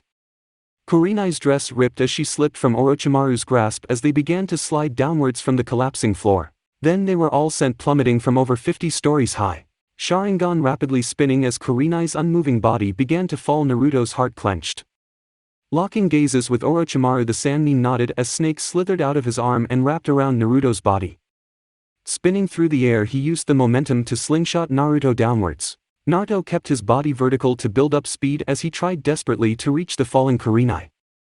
All he could hear was the sound of wind rushing past in his ears and his racing heartbeat as he willed himself to fall faster. Realizing she was too far away, he threw his arm forward, willing a chain to rocket outwards. Meter by meter the golden chain closed in on her as their forms began to rapidly plummet to the ground. His Sharingan began to rapidly twirl till it evolved. Right there, Naruto could see it. His chain would reach in time, but the moment he pulled her, the whiplash would snap her body backwards and her head with the ground. In the seconds he had had before impact, his mind raced a mile a minute. Think. His eyes widened. The Thunder God, anything that comes in contact with my chakra. But even if he did manage to teleport them, the speed at which they were falling would carry the momentum into the teleportation. That was one of the technique's major flaws of not being able to stop momentum, rather just bringing you from point A to B instantaneously, while carrying your momentum with you. That's why his father made use of his special kunai, using them as points of momentum so he could easily teleport himself to a moving marker. But that was also another flaw to the technique. Moving while using the jutsu also posed the risk of going either forwards or backwards through time. One had to manage a careful balance of equilibrium. The few that had experienced spacetime ninjutsu would always stress the dangers because of the risk of easily sending oneself to another dimension or forever into the past or future at the slightest mistake. Naruto had learned that the hard way. Teleporting himself decades into the past made him give up the notion of ever using the flying thunder god like his father. That only left one choice. He focused every ounce of chakra in his body. Directing the surge of energy to his left eye, blood vessels appeared around sclera as the center pupil began to expand, at the same time opening a black hole around Kurenai's form. With a roar of desperation he willed the building pressure to explode. Kamui! The distortion of time and space rapidly expanded, sucking her into another dimension before her body could hit the ground. Naruto snapped his eyes shut, the distortion disappearing, as his eye began to bleed from the strain. A chain shot out from his back, swinging himself upwards to avoid hitting the ground. He swung through the village streets, hearing the sounds of combat as the 3 Akatsuki members engaged the Umbu squads. He came to a stop, attaching himself to the side of a building, panting as he kept a hand over his bleeding eye. His lone eye zeroed on the Hokage tower in the far distance, focusing on the white figure on top of the roof. Underneath his mask, his mouth curled into a sneer as he began to tremble in rage. Hiruzen could almost feel his gaze as his expression shifted into a smirk. The boy was good as dead. Naruto lowered his hand from his eye as he felt 4 chakra signatures surround him. He quickly leaned back to avoid the sword swipe that would have sliced his head off. He quickly retaliated with overhead swing that removed the arm of the offending Umbu, finishing with a kick that sent the man flying off the building. The other 3 Umbu closed in on him with a burst of speed, attacking in a surrounding triangle formation. Naruto gripped the handle of the Kusanagi, willing the blade to extend, and swung in a wide arc, instantly chopping apart the rushing Umbu. Another chain shot out of his back to reduce the effect of gravity, as he looked down at about 4 squads of Umbu running up the building towards him. Piercing his sword into the building, he blitzed through hand seals before slamming his hands on the concrete. Earth release, shattering quake. As the Umbu ran up the building, the whole building began to tremble before it shattered under their feet. Naruto roared as he overloaded the jutsu as the entire side of the building broke apart, sending the squads of Umbu falling to the ground under tons of collapsing concrete. The crashing sound echoed through the entire village as a large plume of dust rose into the air. As the smoke cleared, signs of life stirred under the debris, showing some Umbu had still survived. Gaze looking towards the Hokage, Naruto held out his hands, palms open, spinning blue balls, chakra beginning to rotate at high speeds in his hands. Hiruzen could only watch as the blonde dived off the side of the building, gaze locked onto his form as he crashed into the debris with a violent explosion. Rasengan! The echoing sound managed to travel to his ears as a large crater formed into the spot of impact. Another plume of smoke rose into the air, blanketing the area. His eyes squinted as he tried to see through the thick smoke as figures began to emerge. Hiruzen's eyes widened. Naruto emerged from the smoke, sword dripping with blood as the 3 Akatsuki members flanked behind him. All equally unharmed save for the dust that accumulated on their cloaks from the dust cloud. Behind them the streets were littered with bodies of dead Umbu. Kisame flicked his massive sword, sending the blood off of the red bandages. Now that's what I call a warm-up. Rows of sharp teeth glinted as he grinned to himself. Beside him Orochimaru nodded in agreement, focusing on the figure watching them from the tower. Words can't describe how long I've waited to see that expression on his face. Itachi smirked hearing the Sanin's words as the pattern in his eye morphed into 3 spiraling curves. He was patiently bidding his time for Danzu to appear. I'm coming for you, old man. Orochimaru smirked as he watched Naruto point his former sword in the Hokage's direction. His snake-like eyes widened as Naruto's chakra rapidly began to spike. The potent aura saturated the air, condensing on itself, making it almost hard to breathe. The Akatsuki members shifted their attention to the blonde as his chakra took on an ominous feeling. The snake Sannin had to take a step back at the sinister presence Naruto began to emit. Even Itachi was staring at his friend in worry as his chakra darkened to the likeness of one all too familiar. Orochimaru's eyes glowed as his grin became prominent, till the point it strained his cheeks. So this was why he wanted Naruto so badly. Despite the far distance in between them, Hiruzen could feel the weight of his killing intent. It was like a miasma of malice running over his body, reaching deep into his core like liquid flames. An image flashed before his eyes as he saw a mangled body. White robes stained with red, entrails and organs dangling from his carved stomach. Eyes carved out of their sockets with a mouth opened wide, in a frozen scream. His eyes widened, realizing the mangled body was his own. He was seeing his own death. KKLLH him. The words came out of his mouth in a jumbled stutter as he backpedaled to the safe walls of the tower. Run. Hide. Cower behind the walls you so foolishly believe will protect you. Kill him. Naruto will come for you. Kill him. At the sound of his voice the ground began to shake. A loud tremble ran through the village that began to grow in volume. Naruto narrowed his eye as he felt a large surge of chakra coming from the tower as the doors opened. A sea of green came rushing out as the Leaf's army charged with the force of a stampede. Calmly watching the charging army, Naruto reached into his utility pouch and pulled out a flare. He aimed it upwards, sending a flicker of chakra through it, causing a bright red ball to shoot up into the air. As the soldiers continued their charge, their eyes flickered to the skies, seeing a shadow pass over them. Some slowed down, and others came to a complete stop, seeing a white dot appear in the sky. What is that? The question went unanswered as the white dot seemingly multiplied as it began to descend towards the earth at rapid speeds. Soon enough, the visage of a winged, white creatures became clear as they dived towards the army with no intentions of stopping. Hovering in the skies above Konoha on a similar winged creature, clad in a matching black cloak and red clouds, a blonde-haired teenager grinned widely as he held up a hand sign. Katsu! Boom! The army was stopped dead in its tracks as the diving winged creatures exploded as they hit the ground, sending body parts flying from impact. A large plume of smoke erupted into the air, providing zero visibility as many began to cough from the suffocating dust. Those that had avoided the blast took a few moments to get to their feet, staring in horror at bodies of those that took the full extent of the damage. Limbs were laid out on the ground, blown off their respective bodies, some even unrecognizable. Watching the army shake off the effects of Naruto gestured to the Akatsuki members beside him. Kill at your discretion. A distinct hum grew in volume as a spinning orb formed in his hand. It took on a blue glow, sparking with lightning, as the sound of birds chirping began to echo. The old man is mine. He had honestly wanted to do this, avoiding as much death as possible. But now, there was only an army of green standing between him and the Hokage. His lips curled under his mask into a sneer as he gripped his sword in reverse with his other hand.